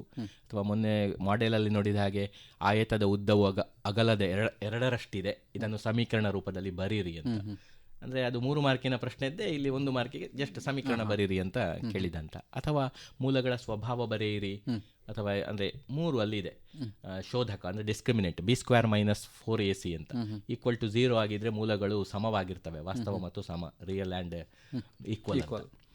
ನೆಕ್ಸ್ಟ್ ಅದು > 0 ಆಗಿದ್ರೆ ಅದು ವಾಸ್ತವ ಮತ್ತು ಭಿನ್ನ, ರಿಯಲ್ ಆ್ಯಂಡ್ ಡಿಸ್ಟಿಂಕ್ಟ್ ಅಂತ. <0 ಅಲ್ಲಿ ಮೈನಸ್ ವ್ಯಾಲ್ಯೂ ಬಂದರೆ ಆ ನೇಚರ್ ಇದು ರಿಯಲ್ ಅಲ್ಲ, ಆ ರೂಟ್ಗಳು ಅಂತ ಬರೀಲಿಕ್ಕಿರುವಂಥದ್ದು. ಅದರ ಮೇಲೆ ಪ್ರಶ್ನೆಗಳನ್ನು ನಿರೀಕ್ಷಿಸಬಹುದು. 2 ಮಾರ್ಕಿಗೆ ಅಲ್ಲಿ ಒಂದು ಅಪವರ್ತನ ವಿಧಾನದಿಂದ ಮೂಲಗಳನ್ನು ಕಂಡುಹಿಡಿಯಿರಿ, ಅಥವಾ ಬರೀ ಮೂಲಗಳನ್ನು ಕಂಡುಹಿಡಿಯಿರಿ ಅಂತ ಕೇಳಿದರೆ ಅಲ್ಲಿ ಒಂದು ಹಿಂದಿನ ವರ್ಷ ಎಲ್ಲ ಸೂತ್ರ ಇತ್ತು, ಆ ಸೂತ್ರವನ್ನು ಬಳಸಿಯೂ ಬೇಕಾದ್ರೆ ಮಗು ಮಾಡಬಹುದು ಹಾಗೆ ಕೇಳಿದರೆ. ಬಟ್ ಅಪವರ್ತನ ವಿಧಾನದಿಂದ ಬಿಡಿಸಿ ಅಂತ ಹೇಳಿದರೆ ಅದು ಆ ಬಹುಪದೋಕ್ತಿಯ ಪಾಠದ ಶೂನ್ಯತೆಗಳನ್ನು ಕಂಡುಹಿಡಿಯಿರಿ, ಅದೇ ಲೆಕ್ಕ ಸೇಮ್. ಅಲ್ಲಿ 0 ಕೊಟ್ಟಿರುವುದಿಲ್ಲ, ಇಲ್ಲಿ =0 ಕೊಟ್ಟಿರ್ತಾರೆ, ಅದೇ ಮೆಥಡನ್ನು ಫಾಲೋ ಮಾಡೋದು. ಆಮೇಲೆ 2 ಮಾರ್ಕಿಗೆ ಅದೇ ಡಿಸ್ಕ್ರಿಮಿನೆಂಟ್ ಮತ್ತು ನೇಚರ್ ಆಫ್ ರೂಟ್ಸ್, ಮೂಲಗಳ ಸ್ವಭಾವ ಕಂಡು ಹುಡುಕಲಿಕ್ಕೆ ಪ್ರಶ್ನೆಗಳನ್ನು ಖಂಡಿತ ನಿರೀಕ್ಷೆ ಮಾಡಬಹುದು. ಮತ್ತು 3 ಮಾರ್ಕಿನ ಪ್ರಶ್ನೆ ಮಾತ್ರ ಸ್ವಲ್ಪ ಇಲ್ಲಿ ಅಪ್ಲಿಕೇಶನ್ ಲೆವೆಲ್, ಅಂದರೆ ಒಂದು ಕ್ವಶನ್ ಪೇಪರ್ ಪ್ಯಾಟರ್ನಲ್ಲಿ ನಾಲೆಜ್, ಅಂಡರ್ಸ್ಟ್ಯಾಂಡಿಂಗ್, ಅಪ್ಲಿಕೇಶನ್ ಮತ್ತು ಸ್ಕಿಲ್ ಅಂತಿದೆ. ಮೊದಲಾದ್ರೆ ನಮ್ಮ ಕನ್ಸ್ಟ್ರಕ್ಷನ್ ಎಲ್ಲ ಇತ್ತು, ಮ್ಯಾಥ್ಸ್ ಸುಲಭ ಆಗ್ತಿತ್ತು. ಈಗ ಕನ್ಸ್ಟ್ರಕ್ಷನ್ಗೆ ಒಂದು ಗ್ರಾಫ್ ಮಾತ್ರ ಉಳ್ಕೊಂಡಿದೆ, ಅದರಿಂದ 4 ಮಾರ್ಕಿದ್ದು ಮಾತ್ರ ಬರುತ್ತೆ. ಆ ಕ್ವಶನ್ಗಳನ್ನು ಸ್ವಲ್ಪ ಅಂಡರ್ಸ್ಟ್ಯಾಂಡಿಂಗ್ ಮತ್ತು ಅಪ್ಲಿಕೇಶನ್ಗೆ ಶಿಫ್ಟ್ ಮಾಡಿದ್ರಿಂದ 16 ರಿಂದ 20 ಮಾರ್ಕು ಸ್ವಲ್ಪ ಅಂದರೆ ಕಷ್ಟ ಅಂತಲ್ಲ, ಅಪ್ಲಿಕೇಶನ್ ಅಂತ ಆದದ್ದೇ ಅದು ಕಷ್ಟವೇ ಆಗಬೇಕಂತಿಲ್ಲ, ಸ್ವಲ್ಪ ಆಚೆ ಈಚೆ ಇರ್ತದೆ, ಸ್ವಲ್ಪ ಮಗು ಆಲೋಚನೆ ಮಾಡಬೇಕು ಅನ್ನುವ ದೃಷ್ಟಿ ಇರ್ತದೆ ಅಷ್ಟೇ ವಿನಃ ಇಲ್ಲಿ ಒಂದು ಸ್ಟೇಟ್ಮೆಂಟ್ ಪ್ರಾಬ್ಲಮ್ಗಳಿದೆ, ತುಂಬ ಅಭ್ಯಾಸದಲ್ಲೂ ಪ್ರಶ್ನೆಗಳಿವೆ, ಮಾಡೆಲ್ ಪೇಪರಲ್ಲೂ ಇದೆ, ಅಥವಾ ಹಳೆಯ ಕ್ವಶನ್ ಪೇಪರ್ಗಳಿಂದ ನೋಡಿ ಅಲ್ಲಿ ರೈಲಿನ ಲೆಕ್ಕ, ಎಕ್ಸಾಂಪಲ್ ಟ್ರೈನ್ ಒಂದು ಫಾಸ್ಟ್ ಹೋಗ್ತಾ ಇದೆ, ಸ್ಲೋ ಹೋಗ್ತಾ ಇದೆ, ಅದರ ಬಗ್ಗೆ ಅಂಥ ಪ್ರಶ್ನೆಗಳಿರ್ತವೆ. ಮತ್ತು ಒಂದು ಆಯತ ಕೊಟ್ಟು ಅದರ ಕರ್ಣ ಕೊಟ್ಟಿರ್ತಾರೆ, ಆಗ ಅಲ್ಲಿ ಪೈಥಾಗೊರಸ್ ಪ್ರಮೇಯ ಅಪ್ಲೈ ಮಾಡಲಿಕ್ಕೆ ಇರ್ತದೆ. ತ್ರಿಭುಜದ ವಿಸ್ತೀರ್ಣ ಅಂತ ಕೊಟ್ಟು ಅಲ್ಲಿ ಬಾಹುಗಳನ್ನು ಕಂಡುಹಿಡಿಯಿರಿ ಅಂಥ ಲೆಕ್ಕಗಳು, ಸ್ಟೇಟ್ಮೆಂಟ್ ಪ್ರಾಬ್ಲಮ್ಗಳಿರ್ತವೆ. ಅದನ್ನು ಟಾಪರ್ಸ್ ಅಂತೂ ನೋಡ್ಕೊಳ್ಳೇಬೇಕಾಗ್ತದೆ ಈ ಚಾಪ್ಟರಲ್ಲಿ. ಬಟ್ ಒಂದು 3 ಮಾರ್ಕಿನವರೆಗೆ ಎಲ್ಲರೂ ಈ ಚಾಪ್ಟರ್ 6ರಿಂದ 3 ಮಾರ್ಕಿನವರೆಗೆ ಎಲ್ಲರೂ ಪಡಿಬೇಕು. 6 ಮಾರ್ಕಿಗೆ ಟಾಪರ್ಸ್ ಟ್ರೈ ಮಾಡಬೇಕು ಅಂತ ಹೇಳ್ತೇನೆ. ಮುಂದಿನ ಚಾಪ್ಟರ್ 5ನೇ ಚಾಪ್ಟರ್ ಸಮಾಂತರ ಶ್ರೇಣಿಗಳು, ಅರಿಥ್ಮೆಟಿಕ್ ಪ್ರೋಗ್ರೆಷನ್. ಈ ಪಾಠದಿಂದ ಒಟ್ಟಿಗೆ 4 ಪ್ರಶ್ನೆಗಳು ಬರ್ತದೆ ಸರ್. 1 ಮಾರ್ಕಿನ 2 ಪ್ರಶ್ನೆ, 2 ಮಾರ್ಕಿನ 1 ಪ್ರಶ್ನೆ ಹಾಗೂ 4 ಮಾರ್ಕಿನ 1 ಪ್ರಶ್ನೆ. ಇದರಲ್ಲಿ 1 ಮಾರ್ಕಿನ ಪ್ರಶ್ನೆಗಳು ತುಂಬ ಸುಲಭ ಇರ್ತದೆ. ಉದಾಹರಣೆಗೆ ಒಂದು ಸಮಾಂತರ ಶ್ರೇಣಿಯ ಎನ್ನೇ ಪದ an = 4n+5 ಆದಾಗ ಅದರ 3ನೇ ಪದ ಕಂಡುಹಿಡಿಯಿರಿ. ಸಿಂಪಲ್, ಎನ್ ಇದ್ದಲ್ಲಿ 3ಅನ್ನು ಆದೇಶಿಸಿಕೊಂಡು ಬೆಲೆ ಕಂಡುಹಿಡಿದ್ರೆ ಆಯಿತು. ಅಥವಾ 4n+5 ಆದಾಗ ಸಾಮಾನ್ಯ ವ್ಯತ್ಯಾಸ ಕಂಡುಹಿಡಿಯಿರಿ. ಇದು ಮಾಮೂಲಿ ಸ್ಟೆಪ್ಸ್ ಪ್ರಕಾರ ಮಾಡ್ಕೊಂಡು ಹೋದರೆ ಸ್ವಲ್ಪ ಲೆಂದಿ ಆಗ್ತದೆ. ಆದರೆ ಇದಕ್ಕೆ ಸೊಲ್ಯೂಷನ್ ಅಂದರೆ 4n+5 ಆದಾಗ ಸಾಮಾನ್ಯ ವ್ಯತ್ಯಾಸ ಎನ್ನ ಸಹಗುಣಕವೇ ಆಗಿರ್ತದೆ. ಯಾವಾಗ 4n+5 2n-3 ಈ ರೀತಿ ಕೊಟ್ಟಾಗ ಸಾಮಾನ್ಯ ವ್ಯತ್ಯಾಸ ಕೇಳಿದರೆ ಮಕ್ಕಳು ಲೆಕ್ಕಾಚಾರ ಮಾಡಬೇಕಾಗಿಯೇ ಇಲ್ಲ, ಎನ್ನ ಸಹಗುಣಕವನ್ನೇ ಉತ್ತರವಾಗಿ ಬರೆದ್ರೂ ಆಗ್ತದೆ. ಹಾಗೆಯೇ ಇನ್ನು 2, x, 14 ಇವು ಸಮಾಂತರ ಶ್ರೇಣಿಯಲ್ಲಿದ್ದರೆ ಎಕ್ಸ್ನ ಬೆಲೆಯನ್ನು ಕಂಡುಹಿಡಿಯಿರಿ. ಆಗ ಎಕ್ಸ್ನ ಆ ಕಡೆ ಇರೋ ನಂಬರನ್ನು ಕೂಡಿಸಿ 2ರಿಂದ ಭಾಗಿಸ್ಕೊಂಡ್ರೆ, ಅರ್ಧ ಮಾಡಿಕೊಂಡ್ರೆ ಉತ್ತರ ಸಿಕ್ಬಿಡುತ್ತೆ. ಹೀಗೆ 1 ಮಾರ್ಕಿನ ಪ್ರಶ್ನೆ ತುಂಬ ಸುಲಭದಾಗಿರುತ್ತೆ. ಅಥವಾ ಒಂದು ಸಮಾಂತರ ಶ್ರೇಣಿಯ ಸಾಮಾನ್ಯ ವ್ಯತ್ಯಾಸ ಬರೆಯಿರಿ ಕೇಳ್ಬೋದು ಈ ರೀತಿ. ಅಥವಾ ಒಂದು ನೇರ ಸೂತ್ರವನ್ನು ಕೇಳಬಹುದು. ಮೊದಲ n ಸ್ವಾಭಾವಿಕ ಸಂಖ್ಯೆಗಳ ಮೊತ್ತ ಕಂಡುಹಿಡಿಯುವ ಸೂತ್ರವೇನು, n × n+1/2. ಈ ರೀತಿ ಅಲ್ಲಿ ತುಂಬ ಸೂತ್ರಗಳಿವೆ. ಸೂತ್ರಗಳೆಲ್ಲವನ್ನ ಮಕ್ಕಳು ನೋಡ್ಕೊಳ್ಬೇಕು. ಹಾಗೆಯೇ 2 ಅಂಕದ ಪ್ರಶ್ನೆಗೆ an ಸೂತ್ರ ಮತ್ತು SN ಸೂತ್ರ ಅದಕ್ಕೆ ಸಂಬಂಧಪಟ್ಟ ಪ್ರಶ್ನೆಗಳು ಇರ್ತವೆ. ಆದರೆ ಇಷ್ಟು ವರ್ಷ ನೇರ ಪ್ರಶ್ನೆನೇ ಕೇಳ್ತಿದ್ರು. ಉದಾಹರಣೆಗೆ 2, 6, 10, 14 ಹೀಗೆ ಇದರ 25ನೇ ಪದವನ್ನು ಸೂತ್ರ ಸಹಾಯದಿಂದ ಕಂಡುಹಿಡಿಯಿರಿ ನೇರ ಪ್ರಶ್ನೆ ಕೇಳ್ತಾ ಇದ್ರು. ಈ ಸಲುವಲ್ಲಿ 6 ಕ್ವಶನನ್ನು ಕೊಟ್ಟಾಗ ಅದರಲ್ಲಿ 2ರಲ್ಲಿ 1 ಪ್ರಶ್ನೆಯನ್ನು ನೇರ ನಿರೀಕ್ಷಿಸಬಹುದು, ಆದರೆ ನೇರ ಅಲ್ಲದ ಪ್ರಶ್ನೆಯನ್ನು ಕೇಳಬಹುದು. ಉದಾಹರಣೆಗೆ 2, 7, 12 ಹೀಗೆ ಈ ಸಮಾಂತರ ಶ್ರೇಣಿಯ ಎಷ್ಟನೇ ಪದ 47 ಆಗಿದೆ, ಈ ರೀತಿಯ ಪ್ರಶ್ನೆಯು ಕೇಳಬಹುದು. ಸ್ವಲ್ಪ ಅಲ್ಲಿ ಎನ್ ಯಾವುದು ಏನ್ ಯಾವುದು ಅಂತ ಯೋಚನೆ ಮಾಡಿ ಮಗು ಬರಿಬೇಕಾಗ್ತದೆ. ಅಥವಾ 2 ಅಂಕೆಗಳ ಎಷ್ಟು ಸಂಖ್ಯೆಗಳು 3ರಿಂದ ಭಾಗಿಸಲ್ಪಡುತ್ತವೆ, ಈ ರೀತಿಯ ಪ್ರಶ್ನೆಯನ್ನು ಕೇಳಬಹುದು. ಹಾಗೆ 4 ಮಾರ್ಕಿನ ಪ್ರಶ್ನೆ ಅನ್ವಯ ಪ್ರಶ್ನೆಯೇ ಆಗಬೇಕಂತಿಲ್ಲ, ಅನ್ವಯ ಪ್ರಶ್ನೆಯನ್ನು ಕೇಳಬಹುದು, ಹೇಗೂ ಕೇಳಬಹುದು. ಸ್ವಲ್ಪ ಲೆಂದಿ ಇರ್ತದೆ 4 ಅಂಕ ಇರುವ ಕಾರಣ ಮಕ್ಕಳು ಚೆನ್ನಾಗಿ ಪ್ರಾಕ್ಟೀಸ್ ಮಾಡಬೇಕು. ಹಿಂದಿನ ಪ್ರಶ್ನೆ ಪತ್ರಿಕೆಗಳನ್ನು LBAಯಲ್ಲಿರುವ ಪ್ರಶ್ನೆಗಳನ್ನು ಚೆನ್ನಾಗಿ ಮಕ್ಕಳು ಪ್ರಾಕ್ಟೀಸ್ ಮಾಡಬೇಕಾಗ್ತದೆ ಸರ್. ಈಗ ಮುಂದಕ್ಕೆ ಹೋಗೋದಾದರೆ ಸರ್, ಮುಂದೆ ತ್ರಿಭುಜ ಪಾಠ ಈಗಾಗಲೇ ಹೇಳಿದೆ. ಒಂದು ಪ್ರಮೇಯ ಖಂಡಿತ, ಅದು ತೇಲ್ಸ್ ಪ್ರಮೇಯ, ಕೋಕೋ ನಿರ್ಧಾರಕ ಎ ಕ್ರೈಟೀರಿಯಾ, ಮತ್ತೊಂದು SAS ಅದರ ಜೊತೆಗೆ ಖಂಡಿತ ಓದ್ಕೊಳ್ಬೇಕು ಅಂತ. ಆ 4 ಮಾರ್ಕು ಮಕ್ಕಳಿಗೆ ಬಂದರೆ 1 ಮಾರ್ಕಿನ 2 ಪ್ರಶ್ನೆಗಳಿರ್ತವೆ. ಆ ತೇಲ್ಸ್ ಪ್ರಮೇಯದ ಹಾಗೆ ಆ ತ್ರಿಭುಜದ ಚಿತ್ರ ಹಾಕಿ ರೇಷಿಯೋ ಅನುಪಾತ ನೋಡಿ ಒಂದನ್ನು ಕಂಡುಹಿಡುಕ್ಲಿಕ್ಕೆ ಕೇಳ್ತಾರೆ. ಅದು ಅಭ್ಯಾಸದ ಪ್ರಶ್ನೆಗಳನ್ನು ನೋಡ್ಬೋದು. ಇಲ್ಲಿ ಇನ್ನೊಂದು 3 ಮಾರ್ಕಿನ ಪ್ರಶ್ನೆ ಇರ್ತದೆ. ಮಾಡೆಲಲ್ಲಿ ನೋಡಿದೆ, ಅಭ್ಯಾಸದಂದರೆ ನೇರವಾಗಿ LBAದು ಮತ್ತು ಅಭ್ಯಾಸದ್ದು ಕೇಳಿದ್ದಾರೆ ಅಲ್ಲಿ. ಆ ಪ್ರಶ್ನೆಗಳನ್ನು ಸ್ವಲ್ಪ ಅದು ತುಂಬ ಕಲಿಕೆ ಕಷ್ಟ ಆಗುವವರಿಗೆ ಸ್ವಲ್ಪ ಕಷ್ಟ ಆಗಬಹುದು, ಬಟ್ ಅಭ್ಯಾಸದ ಪ್ರಶ್ನೆ ಬರೋದ್ರಿಂದ ಅದನ್ನು ಸ್ವಲ್ಪ ನೋಡ್ಕೊಳ್ಳಿ ಅಂತ ನಂದು ಒಂದು ಸಲಹೆ. ಅದರಿಂದ ಇಲ್ಲಿ 4, 3, 9 ಮಾರ್ಕಿನ ಪ್ರಶ್ನೆ ಇದೆ. ಪ್ರಮೇಯಕ್ಕೆ 4 ಮಾರ್ಕು, ಮತ್ತೆ ಖಂಡಿತ 2, ಒಂದು 6 ಮಾರ್ಕ್ ಆದರೂ ಮಗು ಖಂಡಿತ ಇದರಲ್ಲಿ ಪಡ್ಕೊಳ್ಬಹುದು ಅಂತ ಹೇಳ್ತೇನೆ. 7ನೇ ಚಾಪ್ಟರ್ ಇನ್ನು ಮುಂದೆ ವೃತ್ತಗಳು ಅಥವಾ ಸರ್ಕಲ್. ಇದೀಗಾಗಲೇ ಹೇಳಿ ಆಗಿದೆ. 3 ಮಾರ್ಕಿನ ಒಂದು ಪ್ರಮೇಯ ಕಡ್ಡಾಯವಾಗಿ ಬರುವಂಥದ್ದು, ತುಂಬ ಸುಲಭದ ಪ್ರಮೇಯಗಳು, ಅದನ್ನು ಮಗು ಕಲಿಯಲೇಬೇಕು. ಅದನ್ನು ಬಿಟ್ಟರೆ 2 ಅಂಕದ ಒಂದು ಪ್ರಶ್ನೆ ಇರ್ತದೆ. ಅಭ್ಯಾಸದಲ್ಲಿರುವ ಲೆಕ್ಕಗಳನ್ನು ಹಾಗೂ LBAಯಲ್ಲಿರುವ ಲೆಕ್ಕಗಳನ್ನು ಹಾಗೂ ನಮ್ಮ ಮಾದರಿ ಪ್ರಶ್ನೆ ಪತ್ರಿಕೆಯಲ್ಲಿ ಕೊಟ್ಟಂತಹ ಲೆಕ್ಕಗಳನ್ನು ಸ್ಟಡಿ ಮಾಡಿಕೊಂಡ್ರೆ 2 ಮಾರ್ಕಿನ ಪ್ರಶ್ನೆಯನ್ನು ಕೂಡ ಮಗು ಸುಲಭವಾಗಿ ಉತ್ತರಿಸಬಹುದು. ಮುಂದೆ ಕೋಆರ್ಡಿನೇಟ್ ಜಾಮೆಟ್ರಿ ಅಂತ ನಿರ್ದೇಶಾಂಕ ರೇಖಾಗಣಿತ 6 ಮಾರ್ಕಿನ ಪ್ರಶ್ನೆ ಇರ್ತದೆ. 1 ಮಾರ್ಕಿನ ಒಂದು ಪ್ರಶ್ನೆ, ಈ ಸಾಮಾನ್ಯ ಮೂಲ ಬಿಂದುವಿನಿಂದ ಇರುವ ದೂರ ಅಂತ, √(x² + y²) ಅಥವಾ 3, 4 ಬಿಂದುವಿನಿಂದ ಇರುವ ದೂರ. ಆ ಪೈಥಾಗೊರಸ್ ಟ್ರಿಪ್ಲೆಟ್ಸ್ ಅನ್ನು ಸ್ವಲ್ಪ 3, 4, 5, 6, 8, 10 ಅದು ನಮ್ಮ ತ್ರಿಕೋನಮಿತಿ ಪಾಠಕ್ಕೂ ಹೆಲ್ಪ್ ಆಗ್ತದೆ. 5, 12 ಬಂದರೆ ಅಲ್ಲಿ 13 ಇರ್ತದೆ ಅಂತ. ಒಮ್ಮೊಮ್ಮೆ ಸಿಂಪಲ್ ಆಗಿ x ಅಕ್ಷದಿಂದ ಇರುವ ದೂರ ಅಂತೆಲ್ಲ ಕೇಳ್ತಾರೆ. ಆಗ ಮಗು ಅದನ್ನು ಸುಮ್ಮನೆ ಪೈಥಾಗೊರಸ್ ಅಪ್ಲೈ ಮಾಡಬೇಕಾಗಿಲ್ಲ. ಎಕ್ಸಿಗೆ ಕೇಳಿದರೆ y ಪಾಯಿಂಟ್ ಬರೆದ್ರೆ ಆಯಿತು, ವೈ ಅಕ್ಷದಿಂದ ಇರುವ ದೂರ ಕೇಳಿದರೆ ಎಕ್ಸ್ ಪಾಯಿಂಟ್ ಬರೆದ್ರೆ ಆಯಿತು ಅಂಥ ಪ್ರಶ್ನೆ. 2 ಮಾರ್ಕಿಗೆ ಅಲ್ಲಿ ಸೆಕ್ಷನ್ ಫಾರ್ಮುಲಾ, ಭಾಗ ಪ್ರಮಾಣ ಸೂತ್ರ ಮತ್ತು ಡಿಸ್ಟೆನ್ಸ್ ಫಾರ್ಮುಲಾ ಅಂತ ಇದೆ, ಅದರಿಂದ ಪ್ರಶ್ನೆಗಳನ್ನು ನಿರೀಕ್ಷಿಸಬಹುದು. ಮತ್ತೊಂದು 3 ಮಾರ್ಕಿಗೆ ಸ್ವಲ್ಪ ಅದರಲ್ಲಿ ಅಪ್ಲಿಕೇಶನ್, ಆ ಡಿಸ್ಟೆನ್ಸ್ ಫಾರ್ಮುಲಾ ಮತ್ತು ಸೆಕ್ಷನ್ ಫಾರ್ಮುಲಾದಲ್ಲಿ ಅಥವಾ ಒಂದು ಸಮಾಂತರ ಚತುರ್ಭುಜ ಕೊಟ್ಟು ಅಲ್ಲಿ ಇನ್ನೊಂದು ಕೋಆರ್ಡಿನೇಟ್ ಕಂಡುಹಿಡುಕುವಂಥ ಅಭ್ಯಾಸದ ಲೆಕ್ಕಗಳು ತುಂಬ ಇಂಪಾರ್ಟೆಂಟ್. ಅಲ್ಲಿ ತ್ರೈಭಾಜಕ ಬಿಂದುಗಳನ್ನು ಕಂಡುಹಿಡಿಯಿರಿ ಅಂತೆಲ್ಲ ಇದೆ. ಅಂಥ ಲೆಕ್ಕಗಳನ್ನು ಮಗು ನೋಡ್ಕೊಳ್ಬೇಕಾಗ್ತದೆ. ಒಂದು ಕರೆ ಇದೆ. ಹಲೋ ಹಲೋ, ಕಟ್ ಆಗಿದೆ ಸರ್. ಮುಂದಕ್ಕೆ ತ್ರಿಕೋನಮಿತಿಯ ಪ್ರಸ್ತಾವನೆ ಅಂತ ಈ ಪಾಠದಿಂದ ಒಟ್ಟಿಗೆ 6 ಅಂಕಗಳ ಪ್ರಶ್ನೆ ಬರ್ತದೆ, 3 ಪ್ರಶ್ನೆ. ಈ ಪಾಠದಲ್ಲಿ ಸೂತ್ರಗಳು ಬಹಳ ಮುಖ್ಯ. ಸೂತ್ರಗಳು ತುಂಬ ಇವೆ. ಸೂತ್ರಗಳನ್ನು ಮತ್ತು ಕೆಲವು ನಿರ್ದಿಷ್ಟ ಕೋನಗಳ ಬೆಲೆಗಳನ್ನು ನೆನಪಿಟ್ಕೊಳ್ಳಿಕ್ಕೆ ಬೇರೆ ಬೇರೆ ವಿಧಾನಗಳಿವೆ. ಮಕ್ಕಳು ಅವರ ಶಿಕ್ಷಕರ ಸಹಾಯದಿಂದ ಅದನ್ನು ತಿಳ್ಕೊಳ್ಳೋದು ಬಹಳ ಮುಖ್ಯ. ಒಂದು ಷಡ್ಭುಜಾಕೃತಿಯ ಮೂಲಕ ತುಂಬ ಸೂತ್ರಗಳನ್ನು ನೆನಪಿಡಬಹುದು. ಇನ್ನು ಕೋನಗಳ ಬೆಲೆಗಳನ್ನು ಕೈಯಲ್ಲಿ 5 ಬೆರಳುಗಳಿವೆ. ಒಂದೊಂದು ಬೆರಳನ್ನು ಒಂದೊಂದು ಕೋನ, ಒಂದು 0 ಡಿಗ್ರಿ, ಒಂದು 30 ಡಿಗ್ರಿ, ಹೀಗೆ ಆ ಬೆರಳುಗಳ ಸಹಾಯದಿಂದವೂ ಸೂತ್ರವನ್ನು ನೆನಪಿಡ್ಲಿಕ್ಕೆ ಆಗ್ತದೆ. ಈಗೊಂದು ಕರೆ ಇದೆ. ಹಲೋ ಹಲೋ, ಮಾತಾಡಿ. ಹಲೋ, ನಮಸ್ತೆ ಸರ್. ನಮಸ್ತೆ, ಮಾತಾಡಿ. ವೃತ್ತಗಳ ಪಾಠದಲ್ಲಿ 2 ಪ್ರಮೇಯ ಬಿಟ್ಟು ಬೇರೆ ಪ್ರಮೇಯ ಬರ್ಬೋದು ಸರ್? ಆ ಪಾಠದಲ್ಲಿ ಇರುವುದೇ 2 ಪ್ರಮೇಯ, ಮತ್ತೆ ಬೇರೆ ಪ್ರಮೇಯ ಬರ್ಲಿಕ್ಕೆ ಚಾನ್ಸೇ ಇಲ್ಲ. ಅದು ಏಕಕೇಂದ್ರ ವೃತ್ತದ ಪ್ರಮೇಯ. ಏಕಕೇಂದ್ರೀಯ ವೃತ್ತದದು ಲೆಕ್ಕ ಮಗು, ಪ್ರಮೇಯವನ್ನು ಆಧರಿಸಿರುವಂತಹ ಲೆಕ್ಕ ಅದು ಪ್ರಮೇಯ ಅಲ್ವೇ ಅಲ್ಲ. ಮಾಡೆಲ್ ಕ್ವಶನ್ ಪೇಪರ್ ಆ ಲೆಕ್ಕ ಇದೆ, ಪ್ರಮೇಯವನ್ನು ಆಧರಿಸಿಕೊಂಡು ಆ ಲೆಕ್ಕ ಮಾಡುವಂಥದ್ದು ನಾವು. ಅಲ್ಲಿ 2 ಮಾರ್ಕಿನ ಒಂದು ಪ್ರಶ್ನೆ ಉಂಟು, ಅದರಲ್ಲಿ ಆ ಅಭ್ಯಾಸದ ಆ ಪ್ರಶ್ನೆಗಳನ್ನು ನೋಡಿಕೋ, ಅದು ಬರಬಹುದು. ಮಾಡೆಲ್ ಪೇಪರ್ ನೋಡು ಸ್ವಲ್ಪ. Thank you sir. Okay, thank you. ಈಗ ಮತ್ತೊಂದು ಕರೆ ಇದೆ ಅನ್ಸುತ್ತೆ. ಹಲೋ ಹಲೋ ಹಲೋ, ನಮಸ್ತೆ. ನಮಸ್ತೆ. ಹೇಳಿ, ಎಲ್ಲಿಂದ ಮಾತಾಡ್ತಿದ್ದೀರಾ? ಕುಂದಲ್ಗಟ್ಟೆ. ಕೇಳಿ, ಪ್ರಶ್ನೆ ಕೇಳಿ. ಸರ್, ಗ್ರಾಫ್ನಲ್ಲಿ ಎಕ್ಸ್ಗೆ 0 ಕೊಟ್ಟು ವೈಗೆ 0 ಕೊಟ್ಟು 4 ಮಾಡ್ಕೊಡ್ತಾರ? ಖಂಡಿತ ಕೊಡ್ತಾರೆ. ಬೆಲೆಯನ್ನು ಆದೇಶಿಸಿದ್ದು ಉತ್ತರ ಸರಿ ಇರಬೇಕು, ಅದನ್ನು ನಕ್ಷೆಯಲ್ಲಿ ಗುರುತಿಸಿದ್ದು ಸರಿ ಇರಬೇಕು, ಎಲ್ಲವೂ ಸರಿ ಇದ್ದರೆ ಖಂಡಿತವಾಗಿ 4 ಮಾರ್ಕ್ ಕೊಡ್ತಾರೆ. ಮತ್ತೇನಾದ್ರು ಪ್ರಶ್ನೆ ಇದೆಯಾ? ಇಲ್ಲ ಸರ್. ಓಕೆ, ಧನ್ಯವಾದಗಳು.